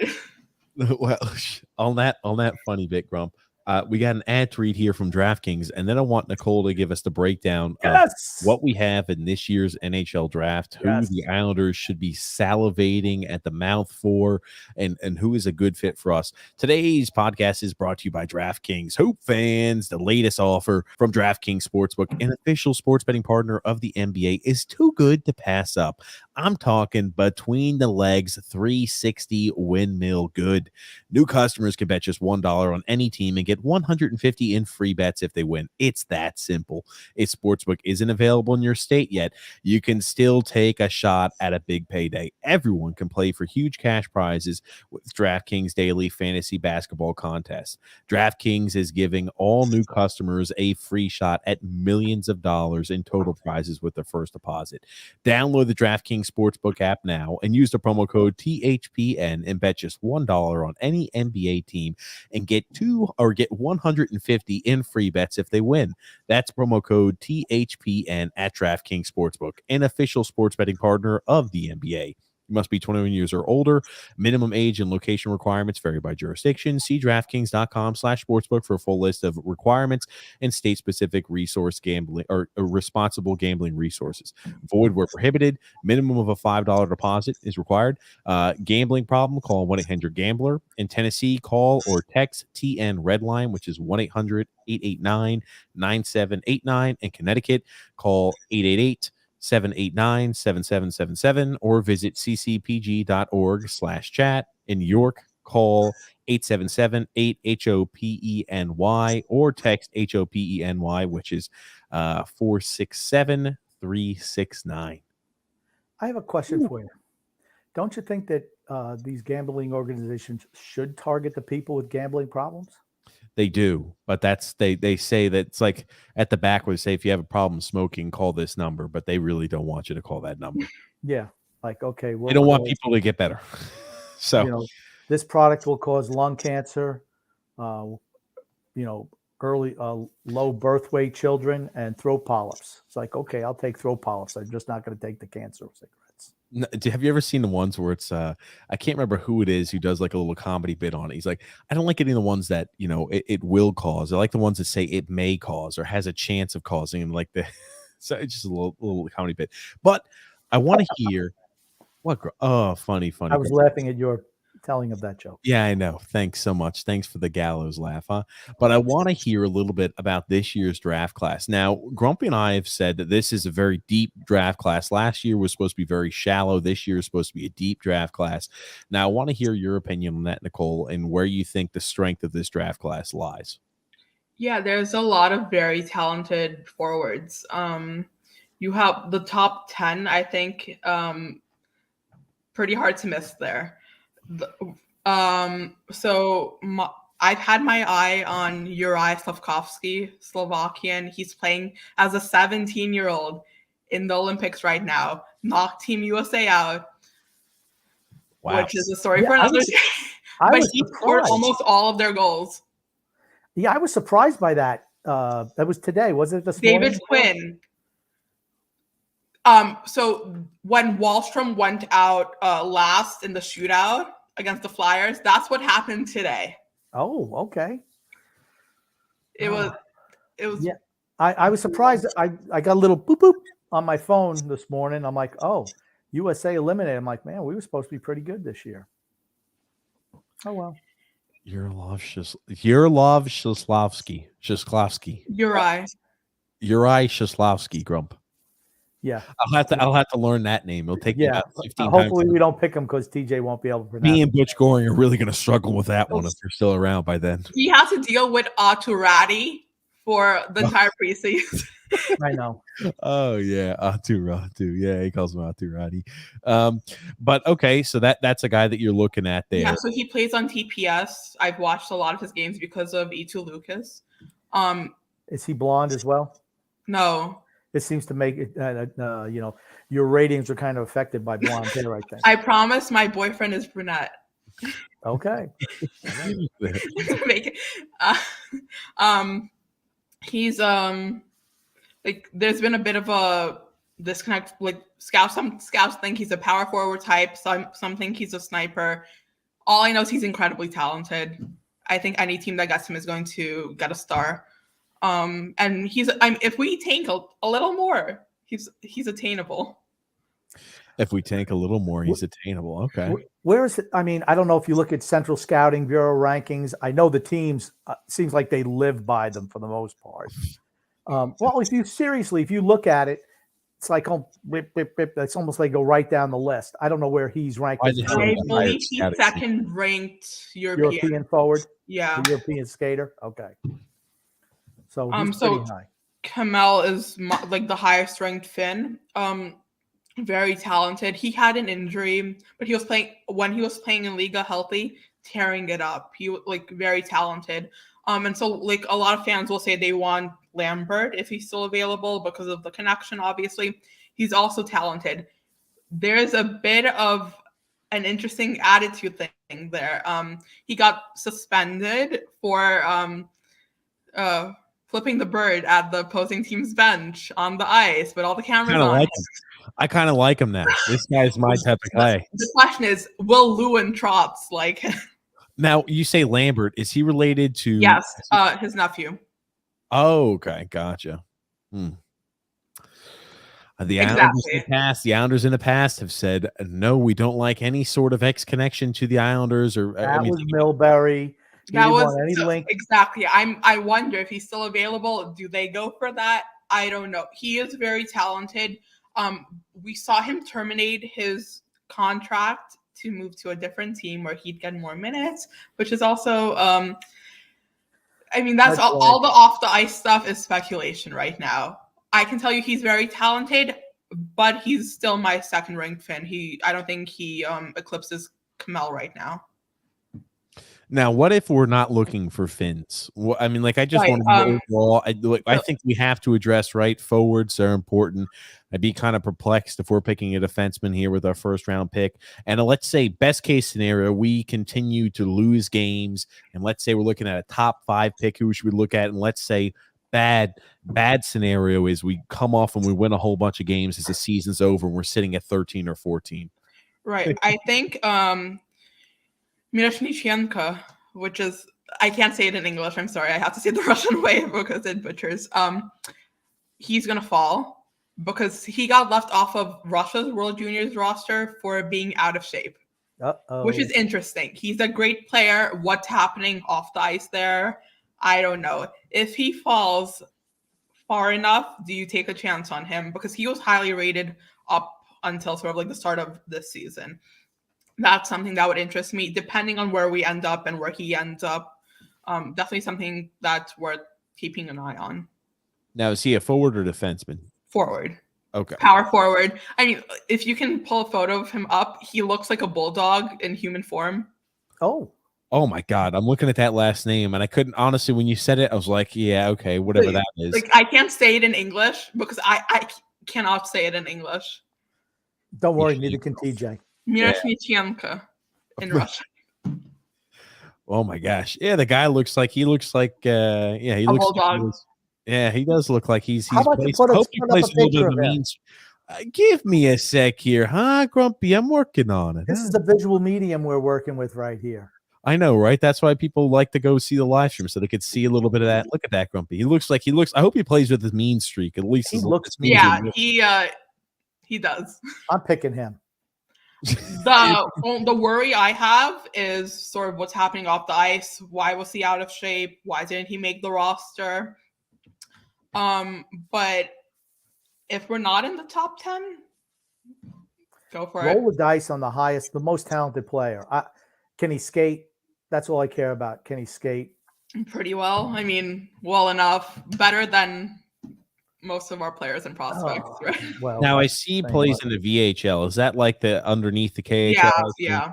Okay, gotcha. Now let me ask you: if we're, let's say, best case scenario, right? We're looking at a top 5 pick. Who should the Islanders be salivating at the mouth for? I mean, we're assuming that like all the obvious ones are drafted first and second, right? Yeah. I'm assuming that there's nothing crazy, like somebody doesn't say something crazy in social media that gets somebody knocked down a whole bunch of positions. Let's just assume we're looking, everything stays the same. What would you like to see a top 5 for us, or 5th overall pick for us? 5th overall, people have been saying that's going to be Slavkovsky. Wow. He's not Finnish, so it's not salivating over Finns. He's Slovak. You take him at 5th. If he's still there, you take him. And let's say he's selected earlier because he continues to play so well. He played well in the Olympics, and let's assume he continues to build on that. People say, we like what he did in the Olympics. We like what he did in the off-season workouts. We like him. Let's assume he's not on the board. Who else would you want? Kamel, Savoie, Yurov. I mean, the top 5 can go a lot of different ways, I think. Okay. It depends on who's left on the board. There's not a lot of wrong choices you can make with this forward class. So that's one of the times a lot of times you'll have a draft where it's like, hey, it's a 3-guy draft or a 4-player draft. It's the top 10, especially like the top 10 is very, very deep. Now, when I hear that, does that mean it diminishes the value of these players, right? When you hear like, hey, it's a 3-person draft, those 3 people usually are absolute studs. Do you think these 10 players are studs, or are they more like, hey, we're going to be solid producers in the NHL? Just kind of. I think there's a good chance a lot of them end up to be studs. I mean, obviously, every draft's sort of a mess at the end of the day. Who knows how they actually develop? It's a lot deeper than last year. I mean, just all around better players, better scouting overall. I think the top 10 is going to look pretty good in a few years. What's the percentage of blonde performers in the top 10? Very high, Grumpy. You know, I just mentioned we have a lot of Finns and they're blonde. I mean, it's just. Oh, Grumpy. I'm just playing. No, I know, we all know that. Yes. But we're in a situation where I think, we want the team to do all right. We're past the point of no return. You ideally would like to lose as many games as humanly possible the remainder of the season, so you get a better pick. It's time to tank. No need to go ahead and try to, salvage any type of season to finish, let's say 9th or 10th in our conference. We don't need to do that, finishing right on the outside. Just commit to the suck. Play the young guys, see what you've got. And we need to restore and try to rebuild up some of the cupboards. I'm not sure what the offseason will hold, but you have to think, right, if you don't trade a guy like Scott Mayfield, who's going to get you a huge return, that shows you that you're still trying to compete for a cup the year after, I think. Yeah, for me, does anyone else notice how relaxed TJ looks tonight in his chair? Because I'm laid back. All he needs is a freaking blanket to be thrown on top of him, honestly. I've already got that, bro. Oh, my God. I've got the blanket on me, Grumpy. Yeah, hey, I'm TJ. Let me ask you a question here about that and this. I'm relaxed, man. I'm just kicking back, Grumpy. There's nothing wrong with that. Joe Rogan over there. I wish it's Joe. No, I'm just kidding. Joe Rogan's he's a much better interviewer than I am, Grump. Let's continue. That's true. All right. So what was the last question? I'm sorry. Oh no, you went off on a tangent. But that's what I do. Oh, good gracious. But no, we talked a little bit, and I said if we don't trade Scott Mayfield, right, we have to assume that we're still going to try to win the cup the next season, right? We're still coming back and writing this one off as this is just a one-off situation. Because I've always been a believer Mayfield's going to want to get paid. He's earning $1.45 million a year. He's never had a big contract. If I don't think we will re-sign him back. He's going to want $4.5 million around that neighborhood. He performs in the playoffs. He's been showing a little bit of an offensive side to his game, which he has not in the past. And I think that he is going to want to get paid. If you keep him, then you're in a situation where you think you have a chance to win the cup next year. Yeah, that's true. Did you want Nicole to answer that? I just wanted to hear Nicole's thoughts on it because I want to hear. Okay. I want to hear Nicole's thoughts on that. I've been a proponent of retooling. I think we need half of the roster needs to get considerably younger to sustain. You need to sort of balance the future and the present, and if we want any extended window of success, you can't ignore this. Trade everyone you can for trade all the rentals you can for assets. Varlamov is someone who should be getting shopped. Bailey should be getting shopped. Not sure who's interested, but put him on the market. Anyone not named Barzal, Dobson, Pollock, and Sorokin should be getting shopped for the right price. See, she thinks exactly like I think, TJ. That, by the way, that's not a retool, that's a rebuild. Just to let you know, I'm fine with. So I say rebuild, and then I get attacked. So I'm semantics game. Yeah, see, I don't care. I say that's a rebuild, and I got no problem with that. We need to rebuild. Absolutely. Here's the thing: if you were to make, I firmly believe you're never, ever going to bring in a big name free agent, offensive free agent under Barry Trotz. Just not happening. We see the Matt Barzal's unhappy, the guy who goes up, hey, my rookie season, I'm averaging a point a game to where I'm lucky if I hit 60 points. And I have a perpetual, never-ending changing winger who is way below my talent level, i.e. Leo Komarov, i.e. Josh Bailey, i.e. Kyle Clutterbuck. The list goes on and on. Zach Parise at his age and diminished return. They are not going to want to play for Barry Trotz. I don't think Trotz is the answer for the way this team is set up. And I think that if that's the case, right, you need to look elsewhere. I'm not saying you're going to get better. you're going to get better product on the ice immediately, because it's still the cast and crew is the issue also. It's not just Trotz, it's the cast and crew that's out there. Now, yeah, I just want to say, excluding the younger players who Nicole has mentioned, and we're pretty much lockstep in who we want to keep. I think Pulak is still hurt myself. Mm-hmm. For me, there are two players who can get you the most bang for your buck if you put them on the market. Scott Mayfield. Well, not Brock Nelson. Why would you give her to Brock Nelson? Why? Here's why. Because he can net. We're not winning a Stanley Cup with this group. Not happening. But at least I know it. Maybe they don't. I know it. Everyone knows. Everyone deep down knows. You can get maybe what?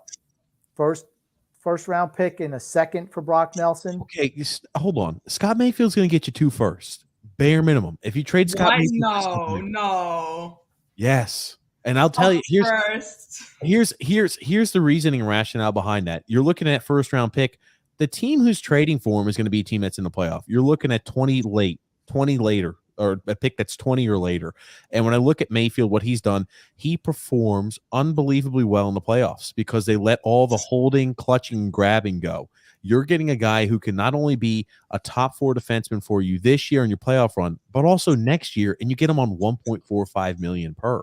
He's so cheap. I think it's not necessarily the play that warrants a huge return. It's the fact that he's got an additional year under contract, and he's essentially, I mean, you can get an entry-level player for a guy who's performed and has playoff experience and who plays his best in the playoffs. I think it has a lot to do with the contract that can get you the second first. I think if that happens, if we end up selling Mayfield, we don't have anyone who can fill in. Our D Corps are going to be pretty barren come next season. That's the mark. You're going into a rebuild. Yep. And that's what I believe. If you That's trade fine. away Mayfield, it's full rebuild. Yeah, If you I don't, mean, I think then they're the going question to is, can Lou and Trotz take you through that? And I think as a coach, Barry's built to win and to contend every season. He's not a rebuilding coach, and at that point, things get gray. That's fine, because this is what I've said this for how many 2-3 months now. This is what I think the conversation should be at the end of the year, because let's be honest, this iteration of the team is not good enough to win a Stanley Cup. Just isn't. No shot. Zero, nada, nothing, whatever language you want to use to say no yet. For the Russian people, Thank you. not going to make. We're not going to win a Stanley Cup. And I would go, if I was Lou, and if but hey, ownership needs to talk to Lou and just say, hey, we need to rebuild this thing from the ground up. Lou should go to Barry, say, Barry, this is what we're doing. We need to play all the young guys. Forget the veterans. We need to rebuild this. Are you in it? Yes or no? We want to keep you as coach, but are you willing to do that? And if he says no, I'm like, see you later.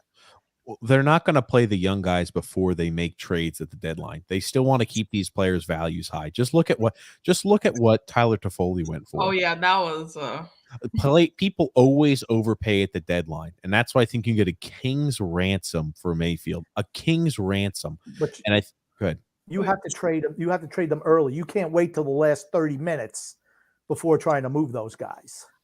I mean, Lou has to make it known they're available, and apparently Mayfield's been getting calls. Clutterbuck's been getting calls. Varlamov, I know, has been on the trading block since last July. Just that has to sort of be expedited. And so Leonard is injured and might be requiring surgery. So something to look at in Vegas. No problem. Knows, right? I'm just something to keep an eye on. Are we taking our goalie? I was about to say, yeah. That's fine. I have no problem. I love that. Move guys who make some money. I know no one's going to sign here, but still, you got to get younger. Team has to get younger. I'd rather watch a team struggle through a rebuild and these young guys are like Detroit, because they're going to get better, than like 40-year-old players struggle to skate. Yes. Nicole, I'm so glad you've been on this show. It's so difficult having to fight with TJ on this. Well, no, I don't. Here's the thing. I think that if you did have a different TJ. What, Grump? 2 against 1. Now what? Oh, Grumpy. You say I always bring on people like-minded like me. Now, Grumpy, now you're trying to gang up on me, apparently. No, I'm just kidding. I tell you, now, I think if you did have a big piece, I'm just not sure anybody would want to sign under Barry Trotz's system. If we were to take that hypothetical out or that reality out and put a hypothetical, there's a guy who's a top tier talent that wants to sign under Barry Trotz, the system needs to be altered a bit. We don't focus enough on offense. Our defense don't do a good enough job head manning the puck and creating offensive opportunities. I just feel like there's a lot of holes still missing.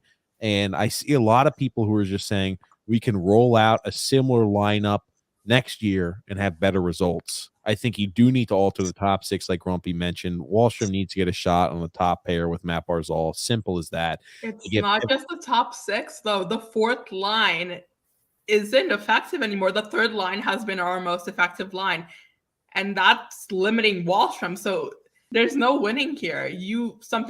I think a lot more needs to change than the top six. Thank you very much. But we're loaded with bottom six players.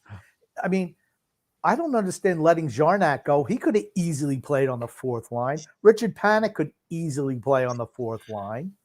I mean, first of all, where is it written down that a fourth line has to play 12 minutes or 13 minutes a game? I've seen if you're willing to ice a more skilled, faster fourth line and sort of move away from that hard hitting thing, I could see Holmstrom potentially sliding in there first and then moving up. I want, when Holmstrom gets his shot, I want him to have the right opportunity. I don't want to see him utilized in a spot to where it's like, we don't want you to be successful. We're going to play you less minutes. The interesting thing about him is he can play both wings, which is great. He can slot in anywhere, and I'm not worried about that, like hurting him like it would Bellows playing on his off wing. Ratu is someone I can see starting on Pajot's wing. Now we've talked about Pajot. Looks like he's missed a step this season, and we wonder. And I've wondered this. Right, he's 29 years old. He's played a very hard and physical style. He's a guy who's always been an energizer bunny out there on the ice. He's got a smaller frame. Is it just we're just starting to see the decline of Jean-Gabriel Pajot? Looking at his contract, pray that's not the case. Absolutely. Well, I pray it's not the case. What were you about to say, Grumpy? TJ, I don't know if you noticed when Nicole takes a drink, she caps up her drink right after she drinks it. Did you ever notice? No cap gang. I've got no cap on it. That's why TJ had to scour his rug after he poured stuff all over the floor. It's attached. So. Yeah. What can I say, Grumpy? Man, I don't use the caps. It's too much. It's the funny thing is this thing, I busted the cap on it, but I've scratched up and it's metal. So anytime I do it, I'm cutting myself on this metal portion there. I also do have a cat, so any uncapped water will end up on the floor. There you go. That's what it is. We're going to look at some comments here too today. But just so we're not ignoring anybody. Joseph C saying who's running late. Of course, it was me. Manuel R saying good evening, gents and Nicole. I was wondering, do you think Trotz is having a hard time with the COVID stuff? His mom being ill and passing away, along with his challenged son. His mind doesn't seem to be all there this season. Do you think it's just, hey, he's having a tough time as a coach because of everything that's been affecting him? No. He's a professional. He's been in this. It's not like he's a 17-year-old kid. He's a 60-something-year-old man. No. I'm sure he's distracted. He's had a shitty year as a coach. That's all. But I think it's just an indicative of the lack of talent. This is what Joseph's saying, not me. The lack of talent and the age on this roster the Islanders have. Their offense is putrid in the league where you need to score. And name 2 players that have already signed for next year who won't be here at the start of the season. I hope Bailey and Varlamov, right? Those are at least 2 guys that are signed. I think both of them can net you something. I'm not sure Bailey nets you much, but I hope he's no longer here. And Varlamov, I think, can bring you in a return. I don't think much, but I think he's still a solid goalie. He's solid. Yeah, you'd like to see Bailey gone. I could name half the roster who they're all signed for next year and the years after that. Those are the guys I'd want to be gone. But realistically, they might try to move Bailey. But what are you going to get for him? Varlamov, maybe. What are you going to get? Maybe a second-round pick for him. I mean, I don't know what you're expecting for guys in their 30s to, get a whole lot on the market. Goalies don't drop off like that, so I wouldn't be concerned about his age. I just don't think he's that good. I think he's still underrated. His stats have been hurt by no offense in front of him.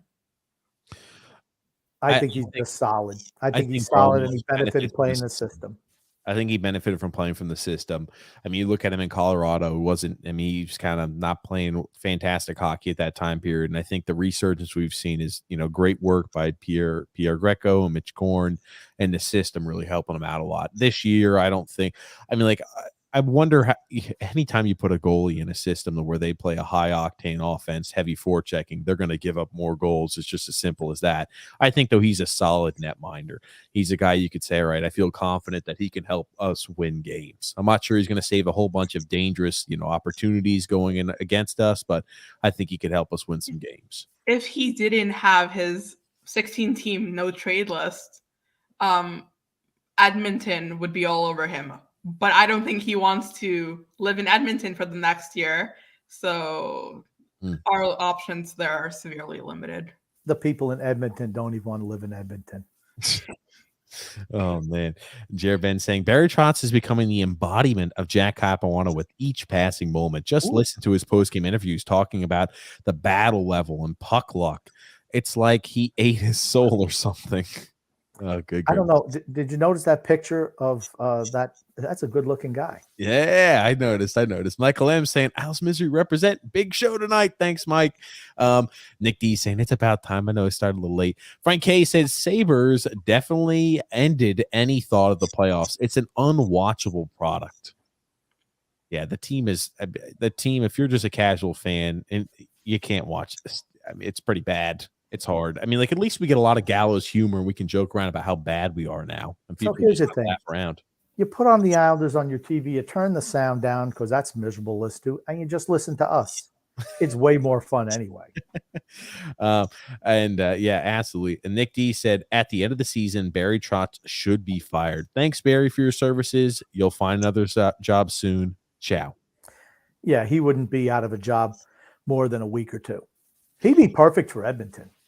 McDavid would hate him. No, they would. Nobody. I'm not sure. Grumpy. The talented players do not like playing for him. I don't believe. Yeah. Okay. I mean, Connor McDavid has never had an opinion in his life, so. You have to think McDavid's not happy. Well, he just says everything to say it, but behind closed doors, I could imagine he was not happy with the way things were in Edmonton, and he would not be happy about the idea of a guy like Barry Trotz. I don't believe. He might not say it to the media, but looking at a guy like that, he'd be like, holy shit, I'm going to go from scoring 140, 150, or maybe like 130, 140 points a season to maybe like 100. Hell no. I think we should want for that to happen for the chaos. It'd be fun. Crazy. Oh, man, for certain. And then Drew L says here, hi, TJ, Grump, and Nicole. What's up, Drew? Here in Clutterbuck is on the move. I wonder how quick he would be on the move, right? We talk about when is a time period to start trading players. You know, trade deadline is mid-March. We're looking at about a little over a month away. Or is it late March? March 22nd, I believe. So even later March. But I wonder how proactive we're going to be with trading players, with the market essentially being set with the Tyler Toffoli trade. I don't know. We'll see. We'll see. Brother number 3 says, sit the old guys, play the kids, get them ready for the next season and the foreseeable future. I agree 100%. Yes. Tommy B saying, hello, gents, and Nicole. Hope you guys are doing well. Hope you're doing, Coach Tommy B. That's one of TJ's bootlicking buddies right there. Oh, man. Shooters Puck Hockey saying, I'm not even upset anymore. I just want us to keep tanking so serious change can be made. Embrace the tank. We need a rebuild. Unfortunately, there's no way around it. Look at the Rangers. That's what we need. Now, Grumpy always mentions the Rangers rebuild. Do you really think that's tangible, that we could do something as quick as the Rangers rebuild here? They got handed top 2 picks who haven't developed like they were supposed to. Fox essentially screwed over 2 teams to play for his hometown team. We don't have that. The only player who's an Islanders fan in the NHL is Sonny Milano. So unless we suddenly convert McDavid into sleeping in Islanders pajamas and he's going to force a trade here, it's going to take the average length, 5 years, and you have to be willing to sit by and suffer and watch the kids work it out. Grumpy, do you think you could make it another 5 years for a rebuild and a Stanley? That's the rebuild, right? And that's not even talking about the extra 2 or 3 that's going to be a Stanley Cup competitor. Grump. How long has Steve Yzerman been in Detroit now? Oh God, 2 years. 2 years. CPY, yeah, 2 years. Worst team in the league. Smart drafting. I don't think anybody's wearing Red Wings pajamas, and somehow he's able to turn it around. You have to have the right GM. You look at Snyder, you look at Raymond. Yeah. Right. And see, here's my thing, right? Who am I? They're just drafting for talent. They're not looking for grinders. Talent. Joe Veleno. Talent. Joe Veleno. Let everything else work its way out. Yeah. Just draft talent. But what did he do? Right? And this is why I would be, who am I looking at as a replacement GM? I'm going to Tampa Bay. I'm going to Florida. I'm going to Carolina. Those are the type of GMs I want in charge of the Islanders. You keep Lou as president, and you get a GM who understands this like era of hockey. Thank you. I think like there's a medium here. You don't have to fire Lou. You just lessen his workload. Nicole, is that chip that I punched into the back of your head to spit out all of my thoughts. Is it comfortable still back there? I think it's bleeding a little. Okay, that's okay. That's all right. Blood's all right. Oh my goodness gracious. George P says, why is Nicole gonna cry if they trade Clutterbuck? He was an overpaid fourth liner. It prevented us from signing Taves. We didn't win a thing with Clutterbuck. I will be crying tears of joy if he's gone. I didn't even remember when Nicole said that.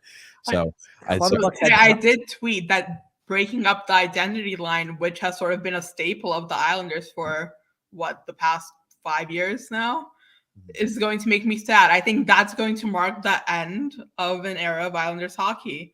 And you're allowed to feel sad about players leaving and understanding that it's the best for the team. They're not mutually exclusive. Look at that. Look at that. That was she's ready for that one. And she's like, I've seen that one on Twitter before. Let me go ahead and disarm that. And then Luar here saying they stopped playing for this head coach. And the team is in the bottom of the ocean. They're real bad. And Time B saying, Paris saying Clutterbuck will both be traded. I hope so. And I hope we also trade Green, and we also trade Chara, and we trade, if we can, go ahead and get rid of Mason would net us a huge return. We're not ever going to be able to trade Lee for the 5th time. Nicole, I need another opinion. Grumpy just keeps saying we should go up to Anders Lee. Grumpy, I'll let you display how you could phrase and try to trick Anders Lee into waiving his full no trade clause. Go ahead. I'd say, hey, Anders. How would you go up? Would you say it nice like that? Hey, Anders. I go average to the office. And he'd saunter his way up there. And since he's slow, it'd probably take him 45 minutes to make it up from the locker room to wherever the main office is. And I say, you know what? We're going on a youth movement. We're going to take the C away from you, give it away to Matt Barzal. You've been a great leader. We respect you. We respect everything you've done for the team. But we want to go in a different direction. We would love to move you to a Stanley Cup contender. Are you amenable to that? And if he says no, okay, send his ass to Bridgeport. We're going to Andrew Ladd him for the next 5 years. Because that worked well with Ladd. Yep, that's it. I don't care if I pay your salary. Eventually, he'll accept the trade. Oh man, nobody in their right mind. I think I'm just saying nobody in their right mind would take on that contract for that player. That's I'm just saying that if you approach it, I don't think there's anything wrong with asking him if he'd be willing to take a trade. How quick you think that conversation would last? Hey, Andrew, or hey, Anders Lee, and you go ahead and you'd put about 10 or 15 minutes of trying to, ornate or make this ornate. Does Lou have a gun or not? Right, that's the deciding factor. And he'd answer the question like this: No, I'm not the trade. Anders Lee does have a big chin. He's got a defined chin, Grumpy. People like that. It looks good on him. It's like, one of those things like the Cro-Magnons. They hit the big jawbone. No, I tell you, he looks like he's got hit. Okay, man. His lower jaw comes out 3, 4, 5 inches from his face. It makes him look like a manly man. There's nothing wrong with that, Grumpy. It's what people like. It's a good look. It's a good. There we go. I'm telling you, I can tell you, the ladies, I'm sure, like the way Anders Lee looks, Grumpy. They like that look. He looks like Captain America. It's a good look. He makes it work. Moving on, Grumpy. My spinach. Oh my gosh. Jake, 2 minutes pessimistic saying here, it's ledge, pitchfork, and torch season. Oh, very good. Oh man. And Nicole, and we'll go through comments. If you have to leave, and again, I thank you. No, it's I'm staying up to watch the USA versus Canada match. So when's that start? If 11:10 gold medal. Okay, gotcha. I'm sure we'll be off the air by then. But if you need to leave before then for any reason, like to use the bathroom, you can always leave. Grumpy likes to use the bathroom all the time during the podcast. Yeah, right. Put Deidre's comment back up. No. That was early, Grumpy. No, Deidre was asking when we were talking about Matt Barzal when we were talking about it. That's what it was. No, I just wanted to let her, I don't know if she heard it or not. Yes, this was from like an hour and 30 minutes ago. I'm just getting the comments. Hi, what's up? Not captivating. The Islanders planning on playing Aho more also to shop them in a deal. I don't think there's any value in that. No, every team has an Aho. Yeah. I don't think so. What? The whole team sucks. Honestly, when I read a comment, it's just stupefying to me. Frank K saying snooze fest is what they are. Tony G saying welcome to the podcast, Nicole. Islanders never say die. Where the audience goes to feel like a toddler in the middle of a messy divorce. God almighty. Frank K saying here, trade everyone for Bobby and Kevin Dean. Not sure who they are. What's up? What's up, Alexander? Having a great day. Hopefully you are too. Tony G saying, stop calling them guests, start calling them mediators. There's nothing too much taking that. shots at you, TJ. Bobby Holeek. Gotcha. Mr. B says, I really would have liked to see this core that remained loyal to the Islanders and the fans when others didn't win a cup. I think if Anders didn't go down last year, we would have had one. We're too far away now, but it's worth Lou. But it's away now for what it's worth. Lou, while he's Lou should blow this thing up. So he probably won't. I can't read, so I'm illiterate. Oh my God. Like I said, more than 2 or 3 words, TJ's out of his element. No. Long story short, sorry, Mr. B, we weren't winning a cup. I don't care if Anders Lee and his brother Sammy Lee were coming in to play. We were not winning a cup. Shooters Buck. And Nicole, don't let Grumpy answer every single one of these comments too. I want you to jump in on them. Do you know who Sammy Lee was, TJ? No. He was Greg Louganis' diving coach back in the 1980s. I don't know who Greg Louganis is either. Louganis. He was a diver, an Olympic diver. Okay. Terrific. I couldn't tell you. You don't know anything. Yeah. Shooters Puck Hockey says, let's also be real. The last 2 years, we've been mediocre. We barely squeaked in the playoffs and went in on a long losing streak. Without the bubble or a shortened season, it shows. It was all fluke. Preach, Shooters Hockey Puck, Shooters Puck Hockey. What do you think about that, Nicole? I know Nicole's face says something different. It's all hypotheticals, right? But we did slow down considerably both seasons. I just don't think there's always going to be what ifs. What if we didn't have the road trip this season? What if we didn't have COVID or the opening of UBS? We're at the end of the day, we're a playoff team. That like style of hockey. You have to figure out a way to be able to last throughout the regular season. It's a longevity thing. Age. Yeah, age. So the system more is meant to scrap their way into the playoffs. When we get in the playoffs, it's more built for a playoff style of hockey. I could see that too, but yeah, I could also see where we're coming in with Shooters Puck, right? We were a team that barely squeaked in the playoffs the last 2 years, and you could say, yeah, we got fortunate last year playing, Tristan Jarry, who had an awful series, and Rask was on that what was his career-ending injury. So he was playing through that. I can understand that. But yeah, I think when you say that, right, you're looking towards we need major serious changes. I think we do need serious changes on this team. I think you can't just do a little tweak here or there. It needs to be a major overhaul. I'd be saying Lou can't blow it up. Contracts with full no trade clauses are going nowhere. And we have to blame for that? Lou Lamoriello for giving him the no trade clauses. Who blamed him? Who blamed him when those contracts were signed? Who was the first guy to blame him? This guy right here. Almighty. Alexander saying this team has hit rock bottom, and it all starts at the top with Lou. He did nothing to improve this team at all, and we're absolutely terrible. Did not build anything. Alexander, I disagree. We're not even close to rock bottom. We're not even close to rock bottom. Get ready for next year. I mean, if we were rock bottom, at least we'd have Shane Wright. Yeah. I was about to say, yeah. So Tommy B saying, when a team is losing players, they tend to look defeated. It's common for all of them. Not rebuilding teams. That's right. How did Buffalo look? They were a losing team. Happier than we did. They look happy as hell. We got the Islanders tonight. Woohoo! I mean, they just had very low expectations going.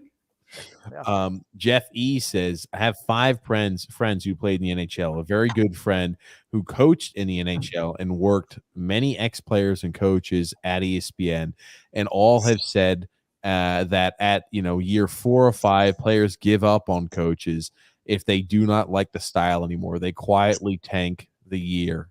is Trotz is in. Enough said. 4. You're 4.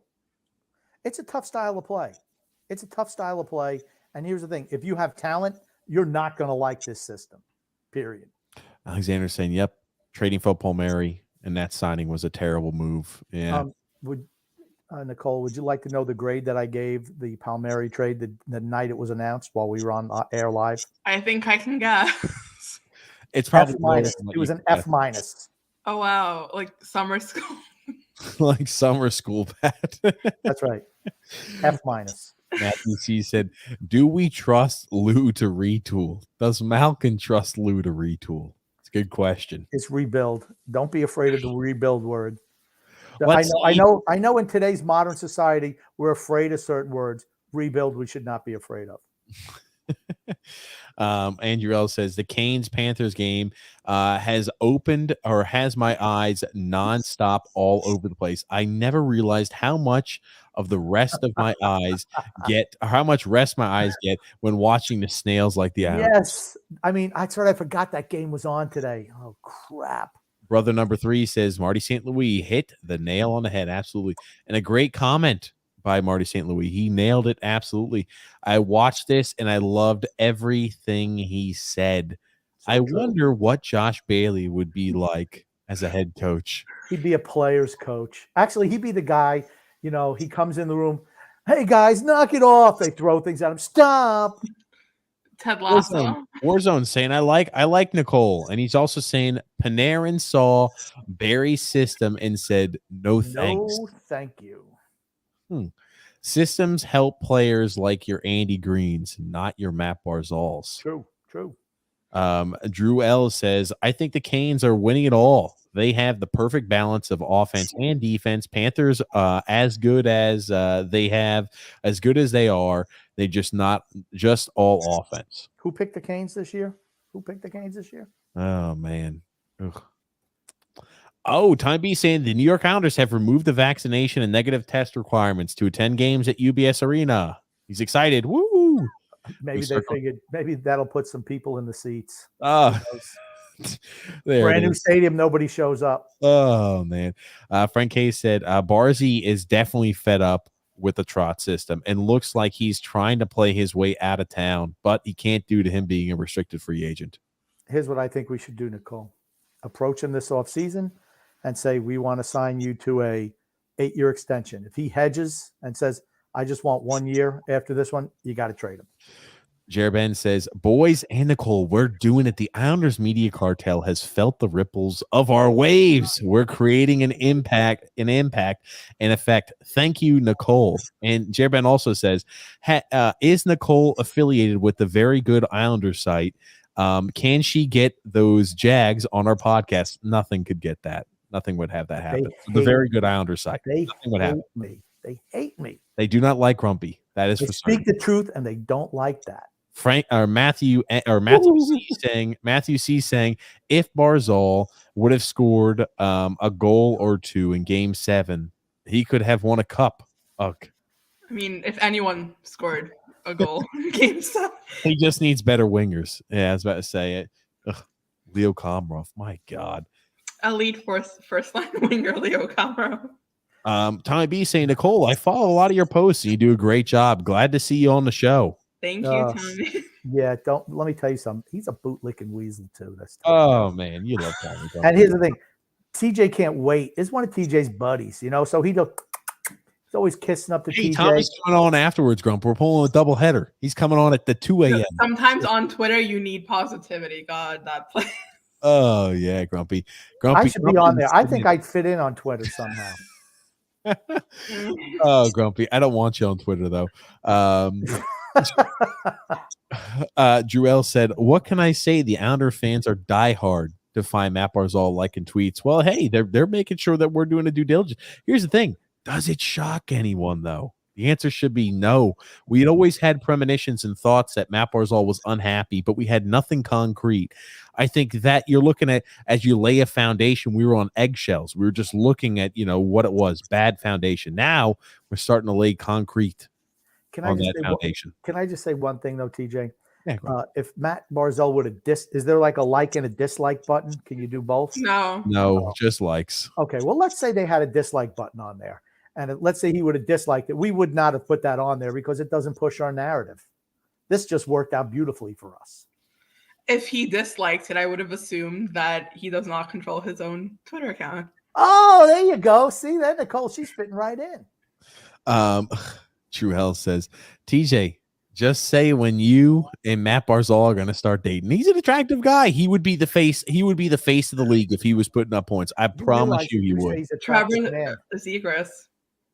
I don't even know what he looks like. I haven't seen enough of those games, but I know Matt Barzal. Are you telling me, Grump? Here's the thing. When I have my wife saying he's attractive, guess what? I would assume if you take a poll, most people are going to find Matt Barzal as an attractive guy. Actually, maybe the thing that concern you is that she finds that man attractive. You just got married. Guess what? And she's already finding Matt Barzal attractive. Hey, I got to do whatever I can to help her watch the games. Yeah, he's attractive. Go ahead and watch.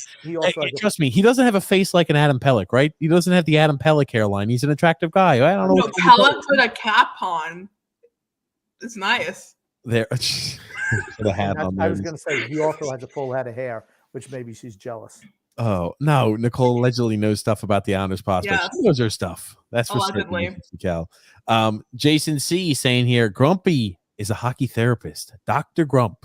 Thank you, Jason. Oh man, Jason only says very positive things about you. I like Jason. He's nice, very nice man.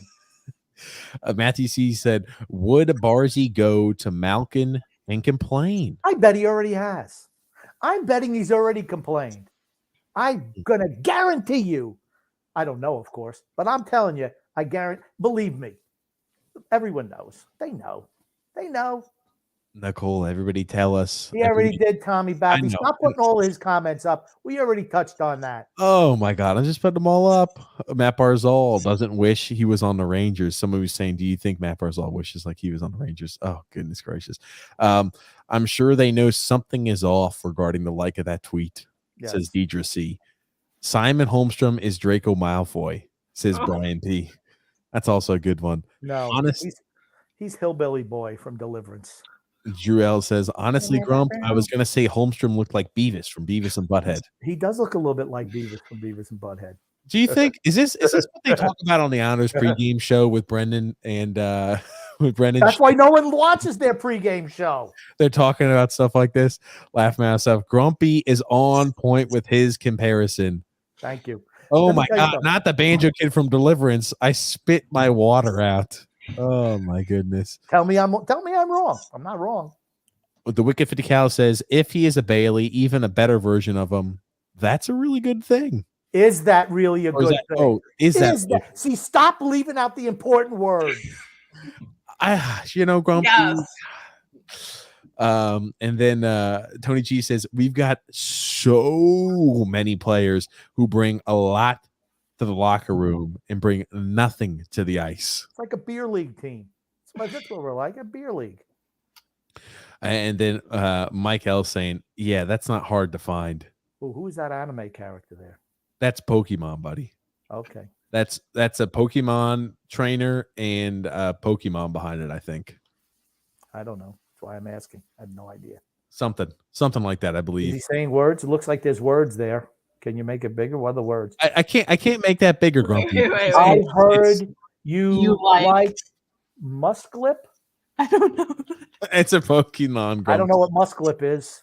Drew L says, even Nicole said Holmstrom is a better Josh Bailey. It's not that pick. People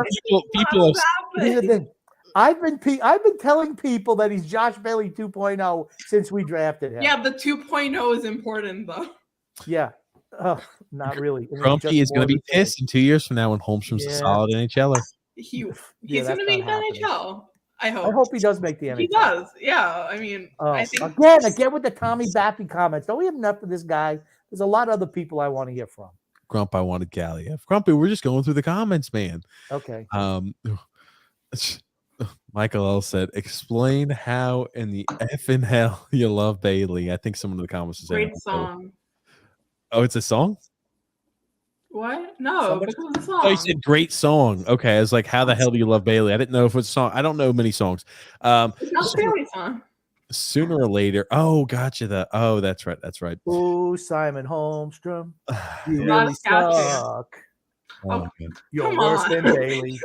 Vinny Smith saying put Simon and Bailey on the same Oh my line. God, the puke line. That's what it would be called. Oh my gosh. The perimeter line. Hey, Casper. Oh God. Oh man. Jeff E said by bringing the kids up, you admit failure, and that doesn't look good to your boss. Thus, the reason they aren't doing that. Corporate hates admitting failure. No. I think they know we're failing. Here's the thing. You want to know how they know they're failing? No one's going to the brand new stadium. That's how businessmen look at things. My bottom line, I built this stadium, multi-million-dollar stadium. No one's showing up because the product on the ice sucks. Tommy B saying, yep, they're going to have to sell off a few of these guys. That's when you're going to see the kids come up. I agree with that. And after March 21st, you're going to see some of those kids start to play. I think they don't want to hurt the value of the players they're trying to trade. I understand that. I mean, give guys like Cal Clutterbuck. I'm not sitting anybody that you have any intention of moving. So Zdeno Chara is playing every freaking game from here on out. Doesn't matter what. It doesn't matter how bad the performance is on the ice. Mike Pokemon guy. Mike Pokemon says here, sell off Chara. Good luck with that. Yeah, I don't think you're going to get much of a return. I think you could sell him to a team that needs a bottom pairing defenseman. Yeah, you're not going to get much. Maybe a 5th round pick. He's a seven. You're maybe looking at a 7th round pick. He's a 7th defenseman. You're not going to. I don't think Lou moves him unless Chara wants to be moved. I agree with that. What? I agree with that. Here's the thing, Lou. I know you're respected, man, but it's business, man. Nothing personal. It's just business. I know you want to come here. The problem with Lou, and sometimes it's a good thing, he's loyal to a fault, but that loyalty should run out eventually. Comes with a price. God, yeah. No victories for our team. Drill says, there we go. There we go. Theory confirmed. The curse of Barry and Lou will reign on this franchise until they leave. Lou will be back next season. However, I'm hiring a general manager might happen. Yes. I hope so. Live from New York. It's Saturday night. I'm not sure what that is. It's because we've been funny tonight. Actually, I've been funny, and then you just been yourself, TJ. Oh, there it is. Brother number 3 says Kyle Palmieri produced last night because Trotz wasn't riding him. He told him to go out there and have fun. It's because he didn't shave before the game. It's a psychological complex. Mm-hmm. Grump, when you talk about potential, that's why I'm high on Brad Lambert. Cool. I would love to play with Brad Lambert. Go for it. I'm all for bringing in young talent. Lambert is also a center, so. Alexander saying here, we need a playmaker. Deidre C says here, if you're not using your best player to his capabilities, then he looks disinterested. That player is telling you gotta get something I need, and if not, I'm gonna leave like John Tavares. Nothing in return. That's right, Deirdre. She's right. Come on, TJ. Amateur. I'm not sure what that's amateurish about. But Everything. Fair enough. Pretty much. I was about to say the start of the podcast. Matthew C says that's interesting. I could see him picking the general manager, the next general manager. Hopefully, it's not his son. I don't want to see Fredo. Fredo cannot be in charge of this team. Chris Lamorello, and I don't want him in charge of Bridgeport. I don't even want him in charge of taking the lunch order. Okay, that's how bad he is. I mean, Italian does sound good, actually. All right. I was about to say, go for a little meatball parm, Grumpy. Ooh. Tommy B says JT left because his wife wanted to go back in Toronto and live by her family and start her own family. And Thompson is gone. Right, Thompson. We've been on Fire Thompson watch for like 4 years now. I hope it's his last year now. They got rid of all of his assistants in the offseason. This is it for him. Joseph C saying that picture of Holmstrom looks like he hasn't hit puberty yet. Well, that's a good thing, right? When you're still developing like that, he looks young, maybe still developing, right? That's a good sign to see. I like to see maybe he's just a late developer. He's still growing into everything. He's still working on those banjo skills. Oh my God. Zach G says, I firmly believe that Parise, Bailey, and Chara will be traded at the deadline. The thing is, the Islanders only get like a 6th and a 7th round pick, or 6th or 7th round pick if Chara's traded. Yeah, the Islanders aren't getting anything for Chara. I'll take it though. Goodbye. Anything. Manipulate the draft board. Do what you got to do. Mike is saying it's the retirement home, Grumpy. You should go coach with Clutterbuck or Clutter and Brian. You should go coach with D Cut and Brian Parser. Brian as your assistants. No problem. Bring them in. Gotcha. We'll whip these lazy ass dogs. No problem. Andersley, you don't skate up and down the wing. Sit your ass on the bench. Is that what it is, Grumpy? Go sit in the press box. We don't want to see you and your big ass chin anymore. Oh God, you're gonna tell him to eat popcorn like Oliver Wallstrom in the playoffs? Yep. Kick your feet up and pop some popcorn up there. Yep. Tommy B saying Otto Koivula is a spare part. And Ratu is scratched his next game for scoring too much. Barry called over to Finland, said make sure he's benched. Oh man. Deidre C says might have been then why wasn't something said so the Islanders could have gotten some good return with John Tavares. That was a total bungle by Snow. I don't care. Like I said, he kept on putting off, you know, the deadline. We're just moving you, bro. Sorry. Poor Bolduc. We'll have a contract offer for you, but we can't lose you for nothing. That's just the way I would have approached it, period. Alexander saying, Nicole, how long have you been an Islanders fan, and where are you from originally? Like birth, unfortunately. Birth, yeah. I grew up in Queens, so like I would go to the Collie all the time, so that's sort of how that started. And then grew up in Staten Island. I live on Long Island now, and my background's Russian, so I think that covers everything, right? There it is. There it is. Absolutely. Tony Cheese saying, I like Nicole. She looks like she's got good credit. Thank you. That's one of those memes that go around now where it's like, yeah, this guy looks like he's got an 850 credit score. The Wicked Cal saying here, I was a big fan of the 4 pick at the time period. And the one time we didn't reach for someone, he was projected a 2nd round pick. We got him in the 5th. Yeah, usually we reach for players like Kasper Holmstrom, Alexander Lundkrantz, just to name a few. And he also says, "I know, Nicole, I know you like Holmstrom, but I'm with Grumpy on this one. He's afraid of the Josh Bailey 2.0. I think anytime you use the name Josh Bailey, you're going to get fans who go, no. Okay, I'm so glad. I need to come up with a better comparison then. Okay, I'm so glad Christopher remembered to mention this because I would have forgotten. Tokarski, that useless dog, was in goal for Buffalo last night, and it made me think of Don Koharski, who was the old referee, and he's actually, you know how all these sports now have the referee analysts to break down calls and stuff like that. Who are the goofs in the NFL who do it? You know, who are the guys in the NFL? Couldn't tell you. Okay, they can't make a decision until they hear what the call is. Oh, Gene Steratore. Yeah, Gene Steratore, that's it. Well, Don Koharski is the guy for ESPN who, you know, critiques the calls that officials make. And I remember Don Koharski when Jim Schoenfeld, who was coaching the Devils at the time, yelled and screamed him, "Go eat some more donuts, you fat pig," as he was going up the runway after a game because of some atrocious calls that he made.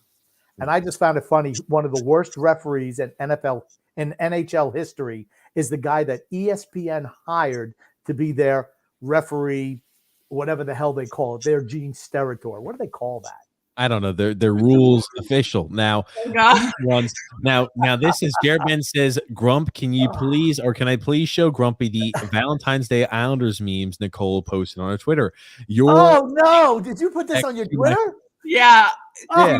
Get on Twitter. I made a bunch. Yes. You're a cross check to my heart. Here's Adina Chara. I'm a traffic cone for you. Oh wait, where's the Trotz one? I didn't even. I was just go up a little. That's just my boyfriend not enjoying my meme. Oh, gotcha. Wait, what was that? Oh, wow. Are you an old vet? Because I love you. Oh, there it is. There's a few prospect ones, but they're just punny. That's right. I want to see those. There? Yeah, come on. I just saw. There it is. That's just a little lower. It's my boyfriend not laughing. I told you I thought it was lower, Grumpy. You're like, no, right wait, there. Wait, a little lower, starting at Ratu. Starting at Ratu. Okay, we'll work our way up. There's a thread, yeah. I'd never let you fall to 52. To Lucas. I'll tell you what, this Nicole's all right. Luke at us. Luke at us together. I like that one the best. Says I Luke. don't. I'm just gonna say, are all these guys blonde? We have No. a lot of Finns I'm just and saying. a Swede. We belong together for Bolduc. There it is. Well, there's the exception that proves the rule. My home is with you, Grumpy. It should say, That. He's with I- you, Grumpy, specifically. ugh. It should have just said, I suck. Uh, That's what come it should on. have said. so basically, we need to hit on all of our draft picks in order to become good again in 2 or 3 years. Not all Yes. of them, but a lot. Most of them. That's all right. Yeah. Do you try? You know what? Get somebody in here who is strong with the draft. We have the same guys in our draft room that we've had for 15 years. Try somebody else. Jared said, "Where did you guys find this Nicole person? She's legit." Mike M. Mike M. gets all the credit. Side of the Mention road. She was walking, said, "We'll work for food." So We'll I carry work- around a cardboard sign with me at all times. yeah, that's right. We'll Uh, talk about prospects, for fun, stuff like that. Now, Lennox plays the Islanders of 2018, 2019. Sadly, he's sucks. kind of a waste of a pick. Poor Lennox. I cringe every time I watch him. I wish he Excuse- would play better in front of him. Wait, what? He's a waste of Maybe a pick? Are we he's talking wasted. about Lennox? I think so. Oh, maybe I don't know. Maybe So it gets. I don't. Our scouts think he makes the NHL in 5 years, and I think he has the tools to become a starter. He plays. He has Varlamov's build, a lot of natural athleticism. Plays like Demko. There it is, like Thatcher Demko. He's also saying Alex Jeffries is my guy. Tom B says, I memorize all this. No spreadsheets for me. Nicole is pretty right on about our prospect assessments. Grumpy, there it is. Very talented 2022 draft class, especially for the forwards. Show my boy AJ Jeffries some love. The thing is, Salo should be up with us. We don't need old men or that bum that is Sebastian Aho. I call him Walmart Aho, and like Chanel Aho is the Hurricanes. Oh. Cute. Yeah, cute. And so Walmart Aho, and what's the other Aho? Chanel Aho plays for the Hurricanes. Chanel, that's right. Okay. It took me a while. I'm like, what the hell is Chanel? I forgot it's a brand. We can do Louis Vuitton or Hermes. I don't. There it is. Okay. Gotcha. And the next Canes and Cats game is old school nasty. Yeah. Love it. I want Salo and Aho in. Anyone with little NHL experience should be in and playing regularly. Bellows, Salo, Aho, etc. No more Green, Chara, Bailey, Palmieri, etc. Well, once you trade those guys away, I think those spots will open up. But I don't want to hurt their trade value if they have any. And moving right along here. Tony Cheese saying nothing better than exposing your ad read for exploiting vulnerable people and then comparing them to Big Tobacco. Well, yeah, I'm just saying if you have a problem, don't gamble. Simple as that. And they even say, Ray, a gambling problem. Here's the call. Seeing that they're targeting people who are gamblers, I think. Oh, Grumpy. It's a big kid, 220 pounds at 17. Yeah, fast there. And this ain't gonna make it to the podcast, but I can't help it. The Islanders need the season's been over. I don't know how to tell you this, but it's a running joke. I kept earlier on in the season, I gave a certain time periods of points we need to have. So now Tony Cheese, every time he comes on the podcast, he makes sure to remind us every game we've got is a must win or the season's over. So can we just turn them into must lose? Tank. That's tank season, absolutely. Hosang a bust at the Olympics. I'm going to refer to Nicole. I haven't watched any of the Olympics. Okay, so Canada is like trotting out veterans, and then the U.S. had David Quinn as coach. So that's all you need to know. Oh my god! Oh my god! College Quinn was the coach for freaking Yo, so bad. Oh my god! So bad. Oh my god! Time B said, "I've done that. I flipped the bird at an opposing team's bench. No bullshit." I'm not gonna say I got no problem with them. So now Tommy's trying to compare himself to a talented hockey player. Okay. TJ struggles to say Snith in English. I don't know what Snith or Smith in English. Yes, I do. We're concerned Are we concerned at all that Lou will take a defenseman instead of a scoring forward? Oh my God. I'll be right back. I'll let you guys talk about this. Okay, honestly, we shouldn't be drafting by position. Everyone in the top 10 has the potential to be a stud. And if the best player available is a defenseman, go for it. For me, if you have 3 defensemen who are the best players and they're a little bit better than you trade down. You try to trade down. That's what, and acquire more assets. It also depends on obviously who's right, left. Right, Situationally. Yeah, but for me, it's like okay, we're loaded with younger defensemen. We're in dire. We have nothing in the cupboards offensively. Ratu aside. I mean, I think the top 10 pretty much is close enough in rank that you don't even have to trade down. There's going to be one like defenseman left, and you just choose the next forward. Yeah, I mean that's what I would do. I mean, if they're close in talent, you just go to position. Right, lots of teams don't. I mean, lots of rankings don't even have right as the consensus number 1 anymore. So. Oh well, I think it's incredibly close. Yeah, I think he's going to be. I think he will go first. Let's just put it to you that way. See, there's an interesting name. Mindyukov. He plays for Saginaw, and I've seen a lot of him because I watch Lennox. Someone should take a shot on. Hopefully, he's not going to be us because he's like the middle of the first round, but he has talent there. So, well, honestly, I think we're probably going to be, 18th in the league, 19th. So, we're going to be picking probably in the teens, low teens. There's Jack Hughes 2.0. Oh, who is that? Jack Hughes. That's his name. Oh, so it's another Jack. Yeah, we're getting overrun. Well, you know what? I just hope our GM doesn't come out and say we got the better Jack Hughes. Why? It would be hilarious. Well, because like Don Maloney came out and said we think we got the better Lindros when they drafted Brett Lindros after Eric Lindros had been in the league. He never making Devils fans is so angry is so fun. Yeah. Well, yeah, but I don't think Jack Hughes is that good. I think he's okay. He's getting better. Yeah, I'm not. Yeah. You're not a Jack Hughes guy, Grump? No. No.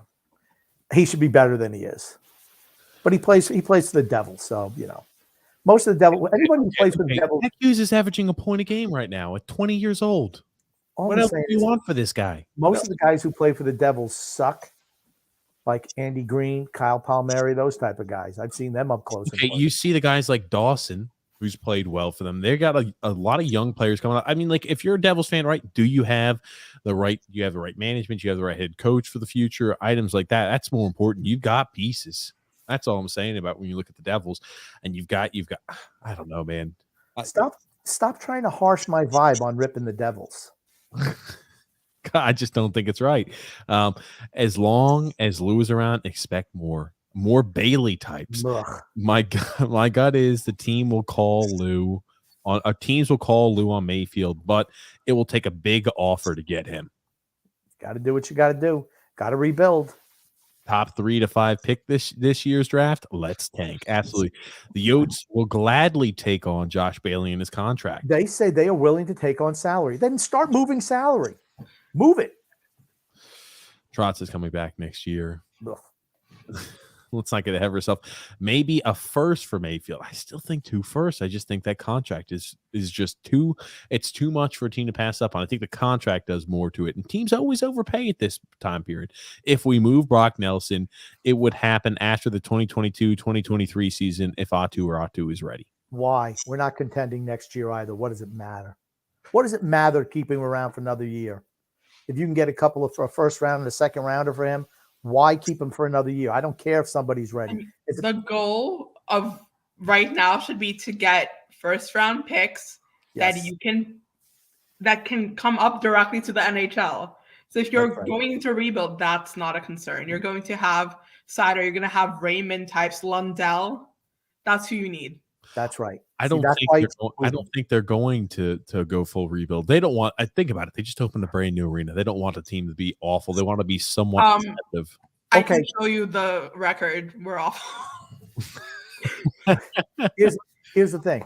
The thing I worry about is they are going to go under the perception that a small change here or there is going to move the needle immensely in the right direction. They're going to look at the past performance we had the last 2 years and say, we've been in the Eastern Conference Finals 2 years in a row, guys.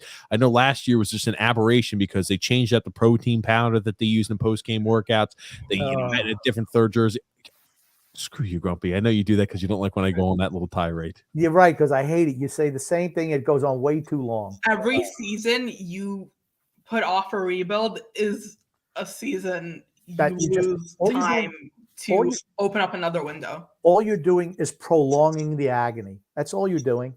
You need, like, there's exceptions, yes, but you need 5-6 seasons to have a proper rebuild. This isn't something you can rush. Start now so the rest of us can have a win in our lifetimes. That's right. Well, We're talking about people like you, Grumpy. Well, you know what I said the Islanders should have done, Nicole? As soon as Lamoriello and Trotz came in, they should have went full rebuild then, because they had the cachet where the fans would have accepted it because of who they were. I don't think Trotz wants to coach a rebuilding team. Blow them out of here. Yeah, okay. No. Go ahead and make your comment. I have my eye on the coach. Oh, Which one? With Ratu. Oh, so you're thinking foreign. People don't like when I say his name because of a certain trade, but he's been great for Ratu and the team. Who is that? Let us know who it is. Joel Quinville. Luongo trade Waffle King. There's no way he's making it. We're not bringing a Waffle King in here. Sorry, that's not happening.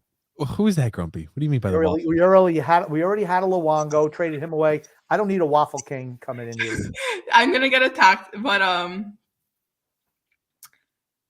you won't get attacked. Don't worry about it. Luongo, Waffle King. Oh, you're talking about Olli Jokinen? Oh, I didn't even know he was. So I said I wanted him to the AHL. He's a huge step up from Thompson. He's been background. Ratu's current team is operating on like a small budget comparatively, right? So they got a lot of players on loans who aren't as good, and he's managed to turn sort of a team of misfits into the second-rated team in the league. They were not good, and these are developing players. These are like some mismatched bats here and there. This is what you need for a rebuilding team. Yeah, I got no problem with that. Righty, Olli Jokinen, you've sold me. Bring Olli Jokinen over here. I tweeted about it, and people got mad because it invoked bad trade memories. Oh, well, that was a horrible trade, but, that's a long time ago. What does that have to do with him? He would have to shave an awesome beard, though, so. Well, that's okay. You know what? I wouldn't mind starting him. Why not start him in Bridgeport? That's what I want. I mean, people are saying, does he want to start in Bridgeport? Like, that's not the NHL. Neither is the Liga. I was going to say. Yeah, I mean, he's going to get paid more here, too. And he has, like, all of his – we have a lot of Finns. He understands it's part of the progression of the next step in order to and say, when we eventually enter into a rebuild, the NHL team's yours. And if he has, that he can work with young players, that's what we need. That's what I've been saying. I mean, he's been like, it's his first season as a head coach pretty much ever. Breath of fresh air. I'm excited for it. There it is. Olli Jokinen.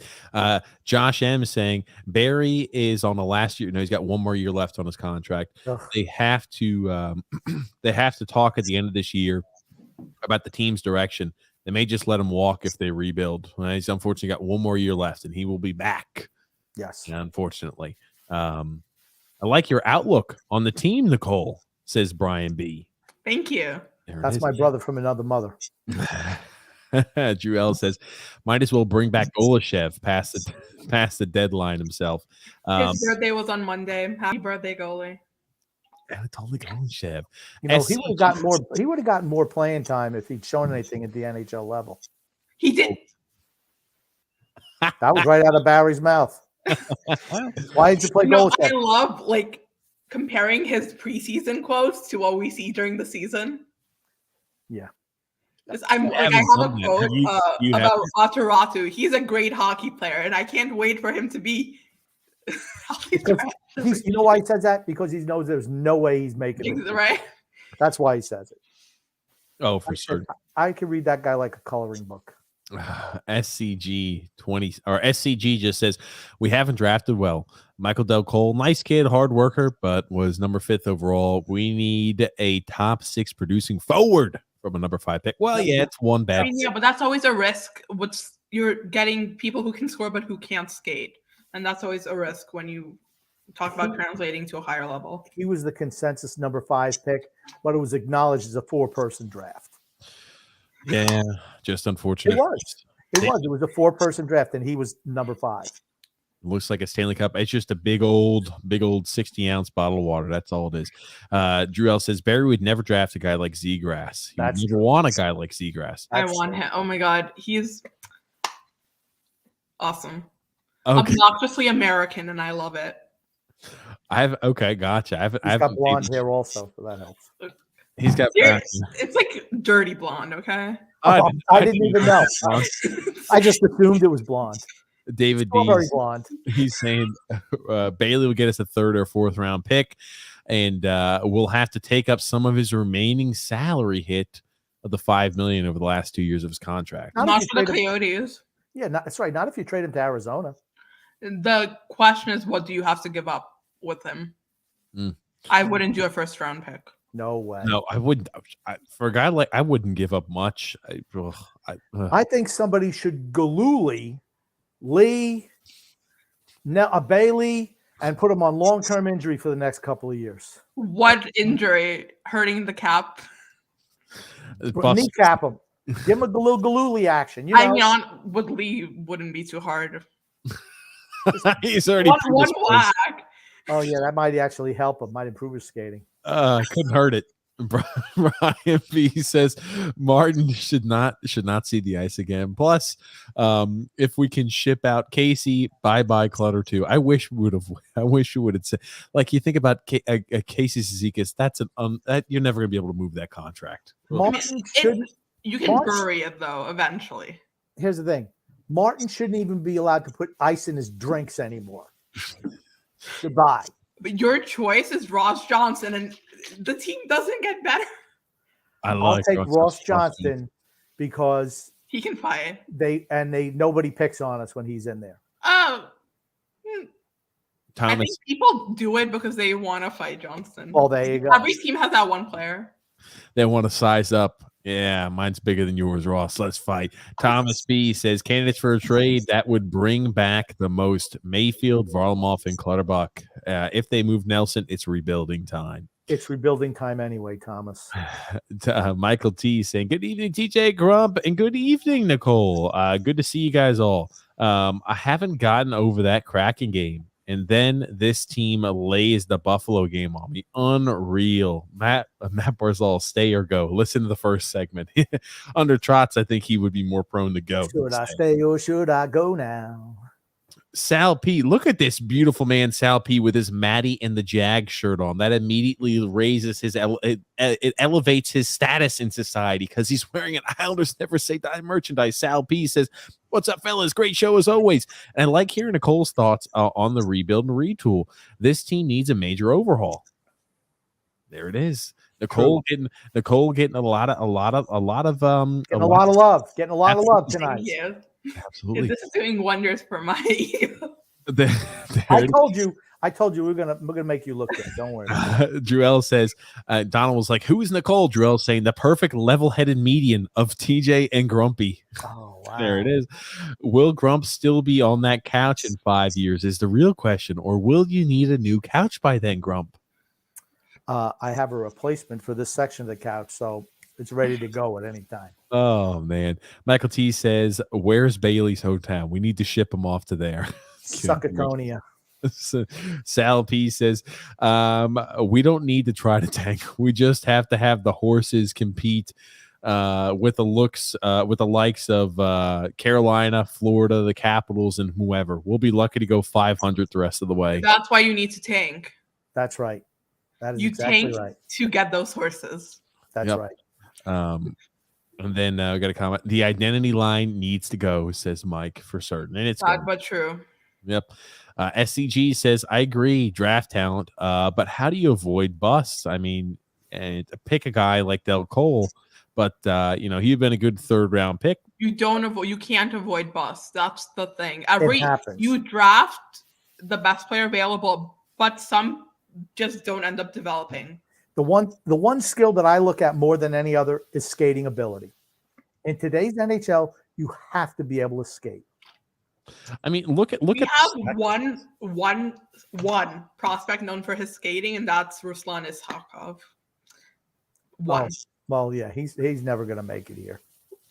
We have until the summer to sign him. He's a little bit too small. He plays above his size. He does. Does he play defense? No. They call him the Magic Man. Yeah, not happening. The man. One thing, Barry is the guy who exposes all those magic tricks. Nope, not going to do any of that. No magic for you, Ruslan. I'm more concerned with the fact that every shot seems to deflect off of 3 Islanders players and the goalpost to go in. And this is asking if Nicole was concerned about Sorokin's rebound, not improving in his tracking of longer shots, especially through traffic. You're getting your guys and the other team screening the goalies. You're not clearing the net. You're not clearing the crease. You're getting like these flukes go in. It just feels like there's a lack of communication, honestly. And here's the thing too: the fault has not been either goalie.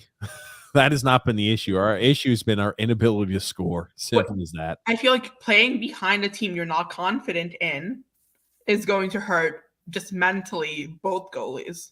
Look at how they creep back into the net. That's how you know they're not. Like as soon as you let up one shot, you don't post a shutout, the game's on your back because you don't know if they're ever going to score again. But I always look, and Varlamov's the same way. When these guys, instead of being aggressive and being on top of the crease, when they're crawling back into the net, they're not feeling good about what's going on in front of them. We saw like at the start of the season that like transition from the Carolina and Panthers game where Sorokin played very small, and then he started getting more aggressive, and that's when we really saw him succeed. And that's when the skaters became more confident too. Yep. It's a relationship. Like one thing impacts the other. So I think if we see the team start to improve, or at least him become more confident, we'll see sort of like the problems go away. Shina F saying here, Mayfield and Salo played well together during the preseason. Why not try them together again these next couple of weeks?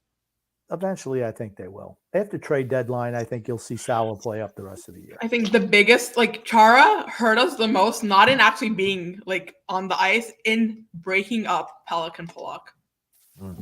I was about to say that's had a huge impact on them, I think. But I mean, Pellick's played better. But I mean, you look at the beginning of the season, yikes, they were lost without each other. How many times did Pellick have the puck picked off his stick last night? They need to play together. It's mental. I think Pulak looks really, really slow since he's come back from the injury. Really slow.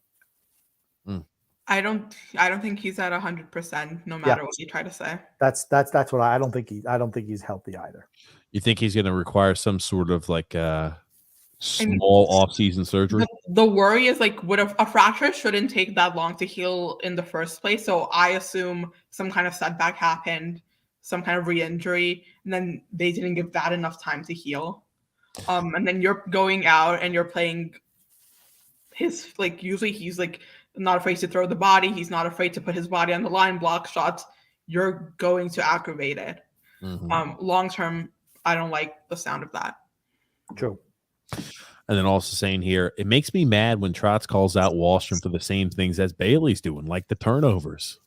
I think this is the first time that China has commented. Isn't that correct? I think so. I was about to say, it's what we talk about all the time. We talk about that all the time. Barry Trotz is just his slavish devotion to the Geezer squad, the veterans, and is just ridiculous in punishment of the younger players for making one mistake. When you see the veterans turn the puck over time after time, if they can even get to the puck, it sends us over the edge. I'm sure we'll be talking about that again, Shina. Please continue to listen. And SCG says here, Anders Lee has a deadly do-right chin. Yes, he does. Bailey might actually have some value. They have started clearing out the crap. They should have started clearing out the crap after they were swept by Carolina. Yep. Bailey and Lee had some value back then. Lee was going nowhere. Ugh. Nowhere at all.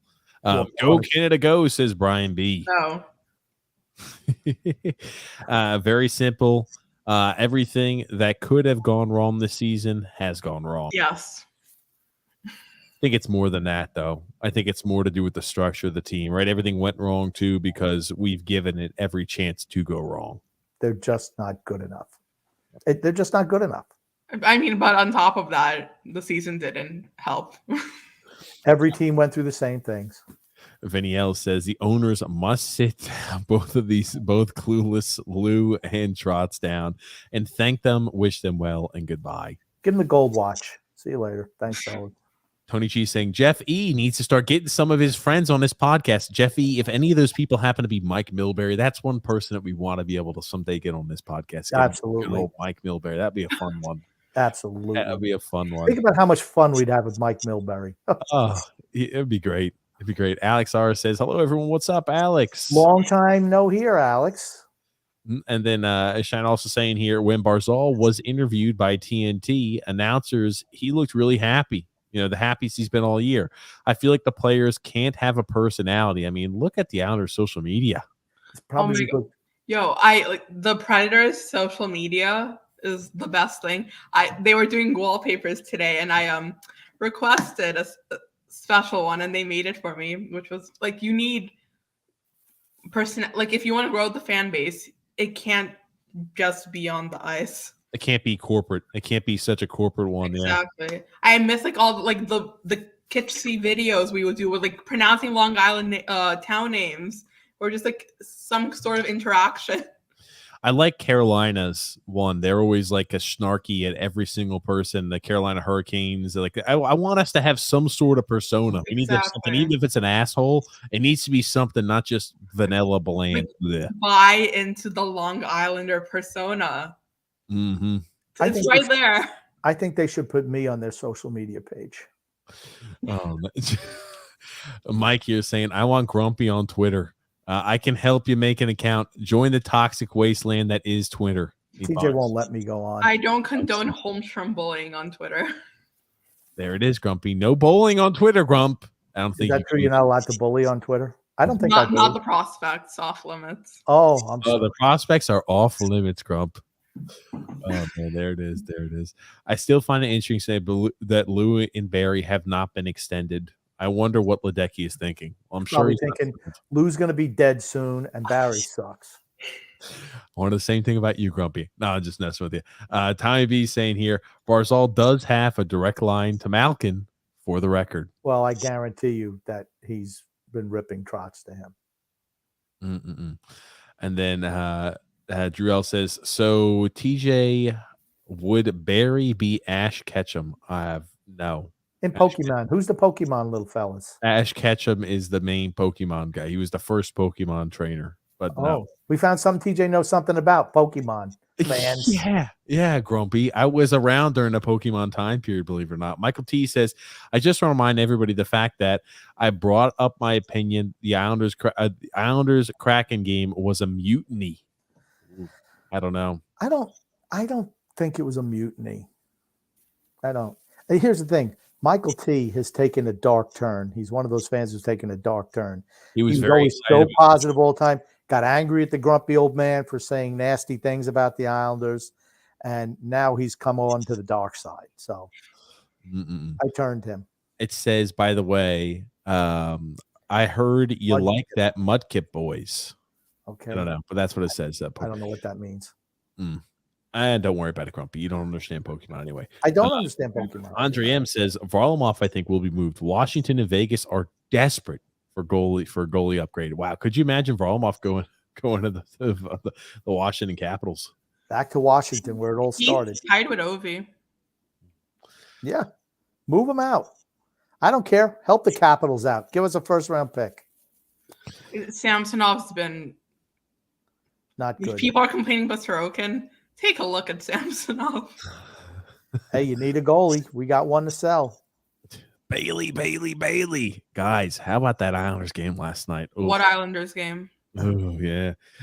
And Andre says, if Chris Lamrillo was that good, how come he has never been a serious candidate for any other general manager? He has never been that good. It's nepotism. That's right. His daddy got him the job. So you have to sign that in the contract where he's like, I'll sign here with the Islanders if you pay me X amount, but you're also going to have to guarantee me that Chris will be hired as the general manager of Bridgeport.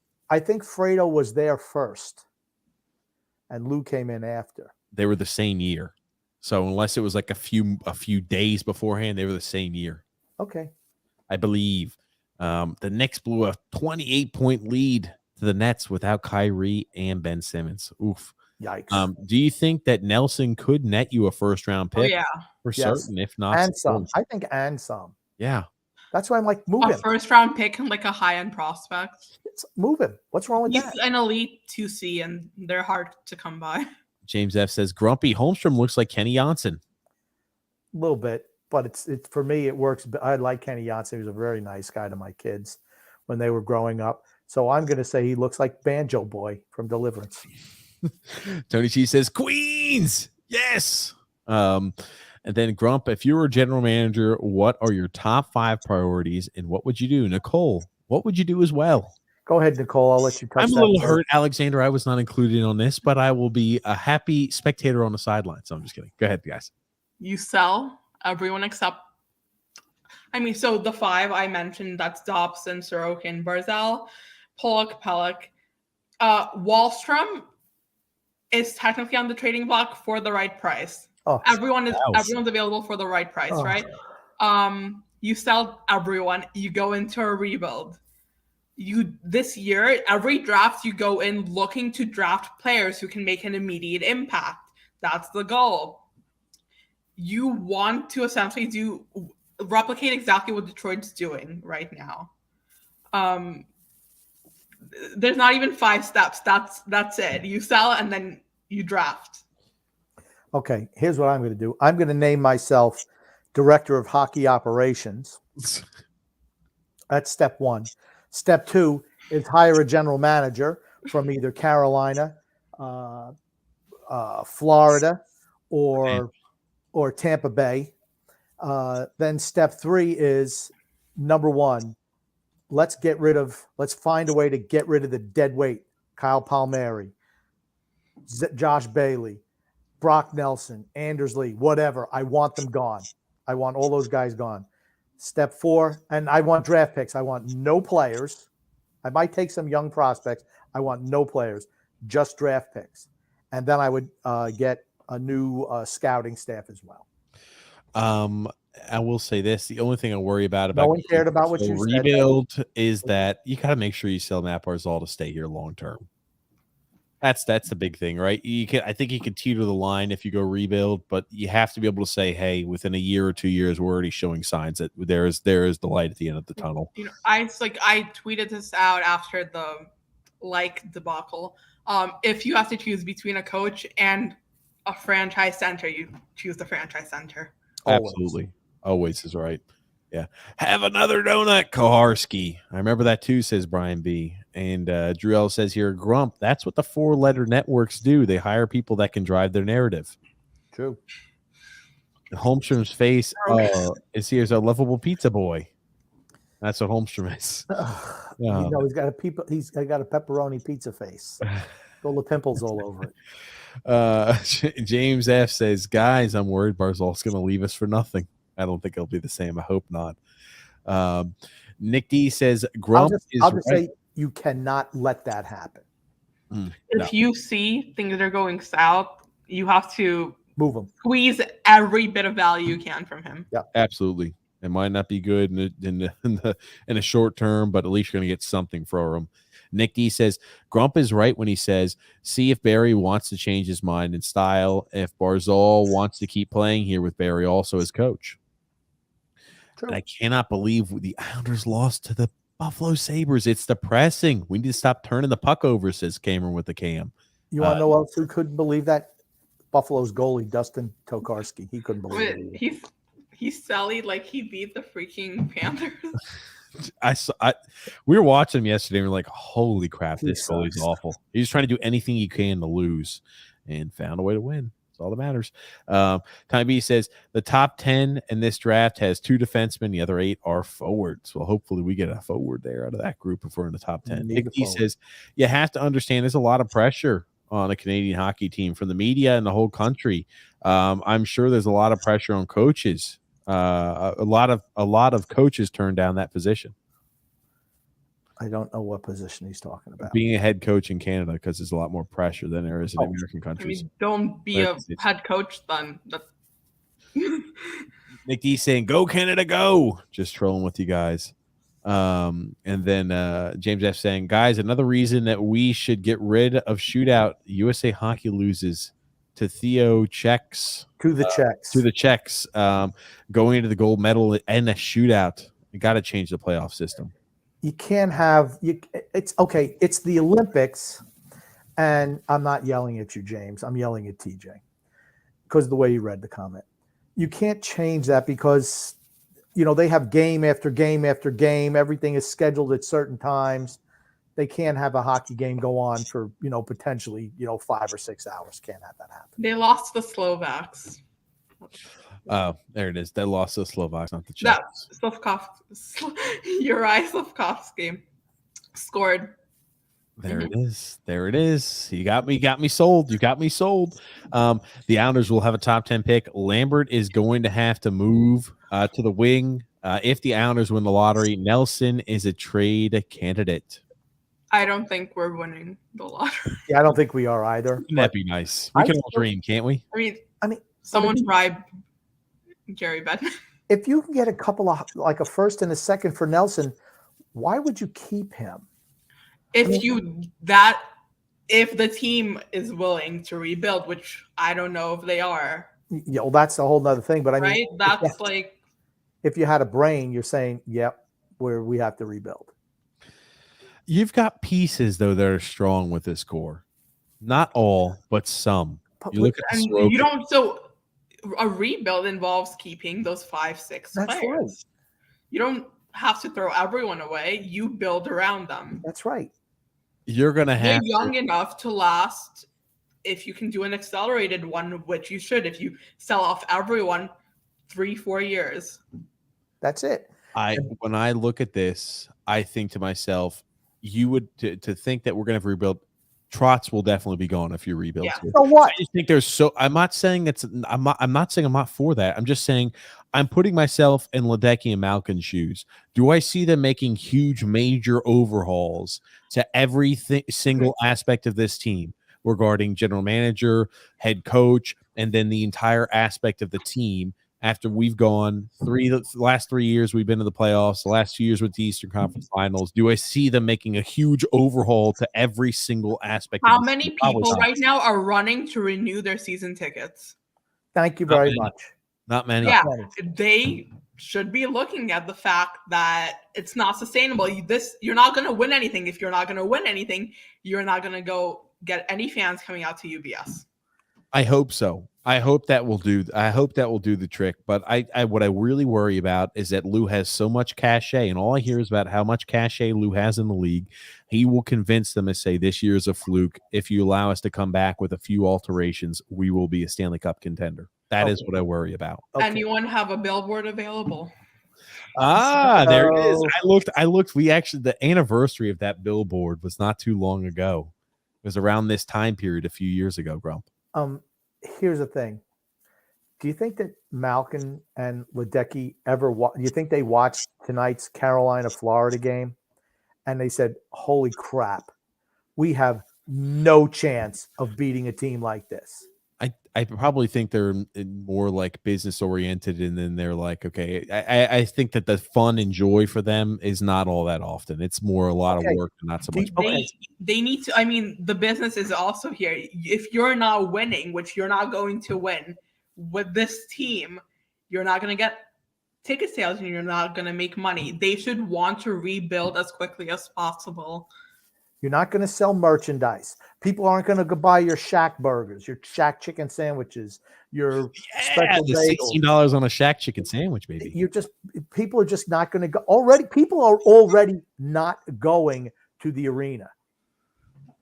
I mean, they have to notice that. And if they just watch another hockey game, like, look at how exciting style they play. They are desperate. My father owns a medical practice, and he got an email from Ledecky last week saying, "Hey, would you want to invest in a suite? We'll even set you up in a meeting with Lou Lamoriello." That's how desperate they are. They are desperate. They're cold calling people in the medical profession. They're essentially trying to get private businesses to invest. Like, will you buy driving them to meet with Lou Lamoriello? I'm like, Dad, you should go. Just let me join and we'll have a chat. Oh, I love it. I love it. I didn't know that. Well, there you go, Grumpy. We hear interesting tidbits all the time. That's why we bring on guests. They know more than we do. There it is. Tommy B says Hughes is a heck of a lot better than Kako. True. And hey, Nicole, don't forget to pick up some Grumpy's Groupie shirts. And he also wants to know, Nicole, do you have a podcast? No, I study. There it is. She studies and makes rare guest appearances here. Andre M saying here, Lou is not sticking around for rebuild, for certainly not, and that's why they're not doing a rebuild. Yeah, get rid of Lou Lamoriello too. Andre says, I don't just need to open up the checkbook for Johnny Gaudreau. I don't think he wants to play why on would he come here again? Why would a player with skill want to come here and be shackled? Put the chains on him. Drag that third, fourth line up the ice. Play grinder role. No. Will S says the Islanders got us through COVID, but now it's time for changes. Why? I never thought of it like that. How philosophical from Will. I was about to say I never thought of it like that. Will, good point. Cameron Cam says Barry has to trust the younger players. It's like you can never change the stripes on a zebra, unfortunately. And then that's why the Islanders won't rebuild next season, because Trotz will be back. And that's what I fear. I fear that will be the case. All you're doing is just prolonging. All you're doing is prolonging the inevitable. The inevitable, yeah. Manfred S says, wow, the Cats win in overtime. They're really good. They are. Cats are burned out. Trade Char for some picks. Absolutely. Malkin won't pull the plug unless they have 2 bad seasons in a row. Oh, that'll be good. That'll be next year. Want you to size says... Yeah. Well, the thing is, I don't want it to be next year. If we're going to do it, we need to commit sooner rather than later. Staying in limbo or staying in this belief that we can win in this year is an aberration, I think, is the wrong thought. The pieces just simply aren't there. They're not there. Want you to size? Good. I'm sorry, Cole. Oh, yeah, that's it. Want you to size says, I liked Olli Jokinen. Though I don't want a soft European team style. Oh, you see, those are the teams that are succeeding. There it is. Oh, okay, look at that. You're gonna have to add some toughness and grit for playoffs, but you look at the teams that do succeed, usually in a regular. Let's look at the way that the Panthers play. You have Barkov, European.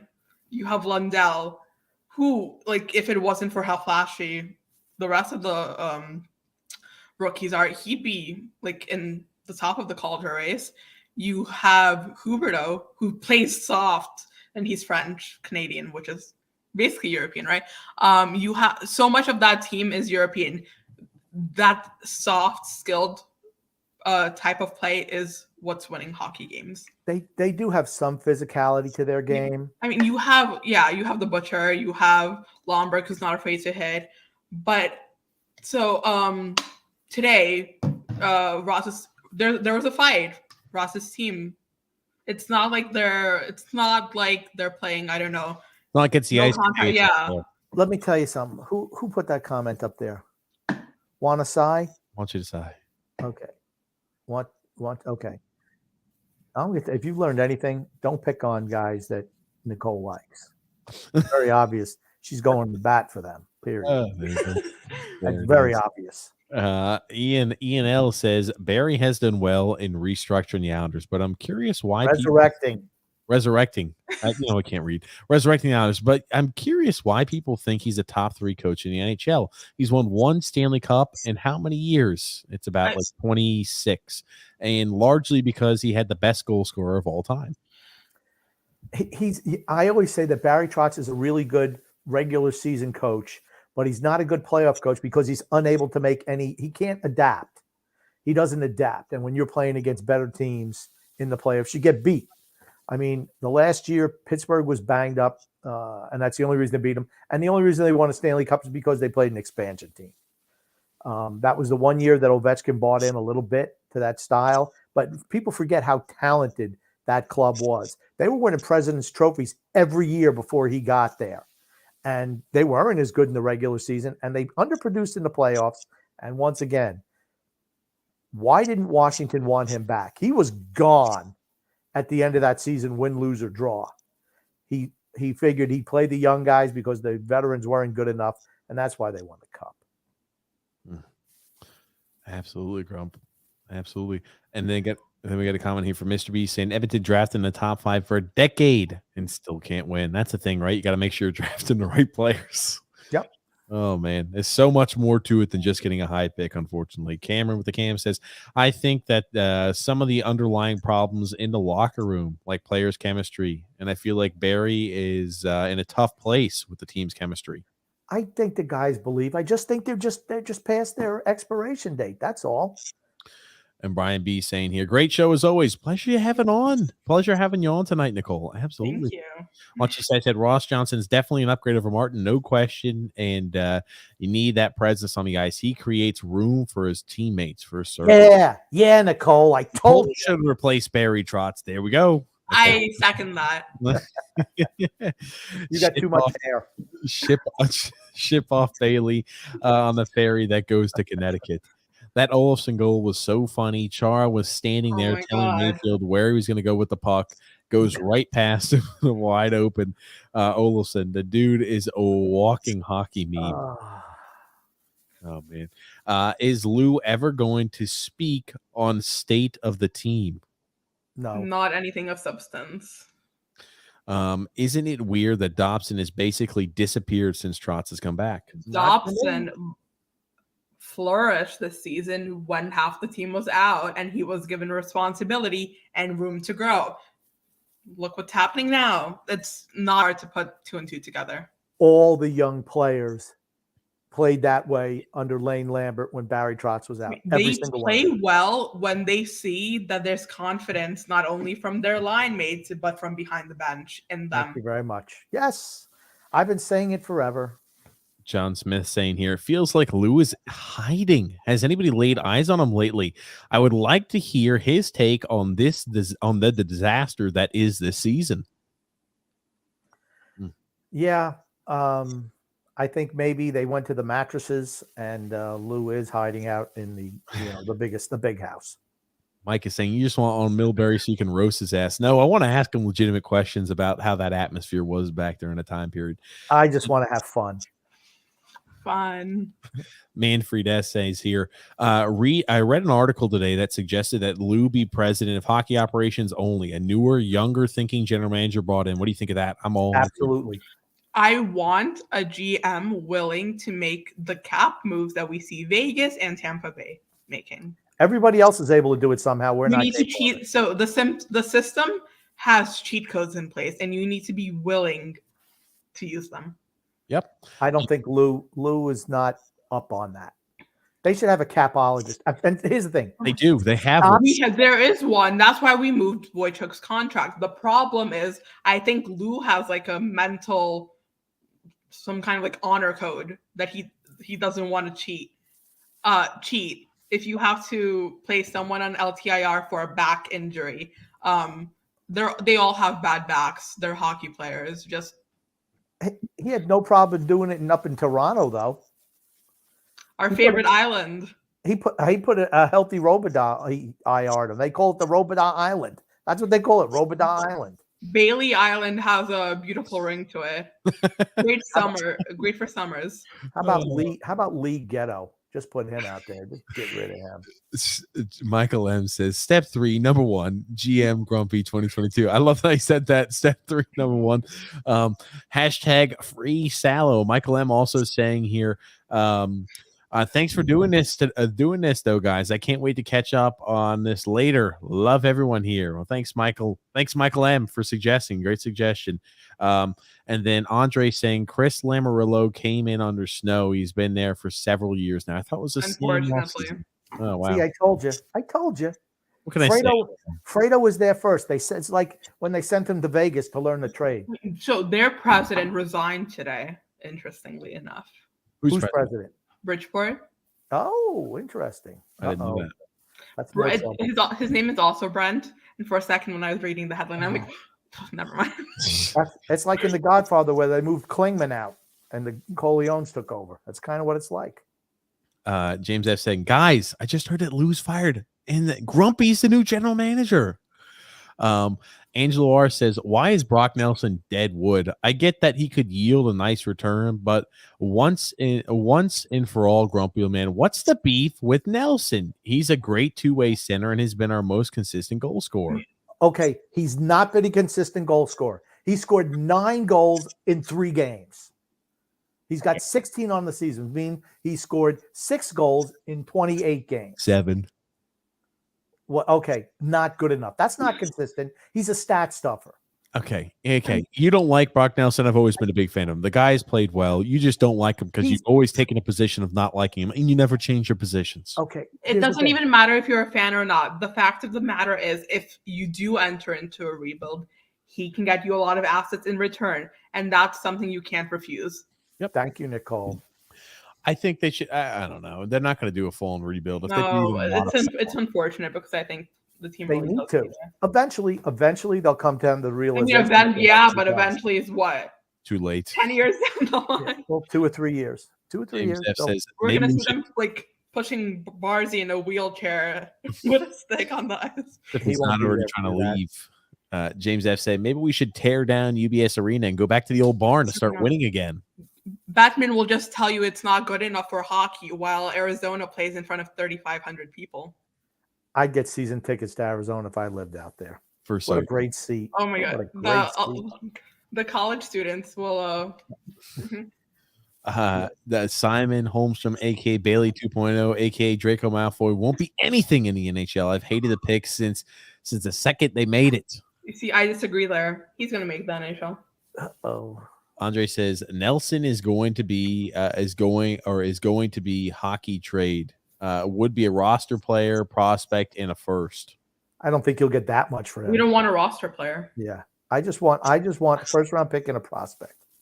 They did a partial rebuild in 3 years, and it's a great move by the coach. They were gifted picks. Yeah. That lottery ball sure was lucky. Shesterkin also, I mean, like he was drafted a while ago, but he came in and performed at a great level. They didn't originally have him on the team, and then Adam Fox definitely helped. Michael M saying, need asses in the seats. Old general managers don't see a rebuild. I don't see asses in the seats with the way they're playing. And Ledecky has nothing to do with these decisions. Malkin runs the show. Yeah. Ledecky's the little funny guy that put on the poster, be like, hey, we're fun and happy. Let's go Islanders. But yeah, it wouldn't shock me at all if Malkin runs it. They will retool, not rebuild this offseason. If they are bad again next season, then Malkin will blow it up. Are you Malkin's burner account? He's not. Here's the thing. He's a nighttime janitor in the Islander offices, and he goes through the trash. That's what he does. That's what Tommy Baffy does. Oh, man. But, guys, we're here at the end of the show today. I wanted to say what thoughts you have before we wrap things up today. Any closing thoughts that you guys have? I know I always ask, Grumpy says this a little bit at the end, but I want to ask any closing thoughts. I know you've mentioned, hey, full-on rebuild is kind of what we're focused on, but I wanted to ask if you had any overarching thoughts that you wanted to air out here before we ended today's podcast. That's for you, Nicole, by the way. Yeah, I really think this is the opportunity to, showcase your vets a little, raise their value, but then you have no excuse not to bring the kids up. Let them get some NHL experience. Let them make the mistakes now so you don't have an excuse next season, just it makes too much sense, and it's not going to happen for that reason. Škarek should get a few shots in net. It's really important for us with the backup goalie situation up in the air. It's just things that need to happen. And tank, obviously, the higher the pick, the better. So every game is a must lose. Every game is a must lose. I like. And why do I want to play the younger players? I want to see who's potentially going to be part of the solution going forward. If you give a guy a 30-game run at the end and they just don't produce, you don't improve Barry though. Man. Yeah, it's with Barry. Yeah, though. I mean, if you're playing like Holmstrom 9 minutes on the fourth line, what are you really going to expect from him? Right. But I want to see who can shine. Wallstrom on the first line. Yes. Please. They give every other winger a shot. Oh my God. How do you play Clutterbuck? I had a Wallstrom. I mean, like mentally, I just every other winger besides every other winger except Matt Martin and Oliver Wallstrom. We're gonna get Chara next game as first line right wing. There it is. My gosh, yeah. But Grumpy, I know there's something you'd like to say before we wrap things up every show too. I like to say love and laughter to everyone who listens, and even those who don't. From TJ and the Grumpy Old Man, Nicole, thank you so much for being on the show. It's been our pleasure, and I know you don't have anything to push, so I'm not going to push it for you. Her Twitter page, that's where you can find all of her great takes, and this is where. So before the next time we have with Nicole back, if she would like to come back on, you're able to keep up with all of her thoughts and all the funny items. I don't have Twitter. How am I able to do that? Make a Twitter.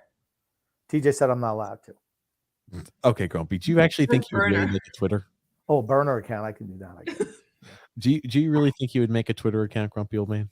I don't know how to do any of that. And I'll show you here just so you can make sure. I've got it in the link in the description below just to show you what her Twitter looks like. This is it on screen. Well, I don't even remember my last tweet. This is where you can find it right here.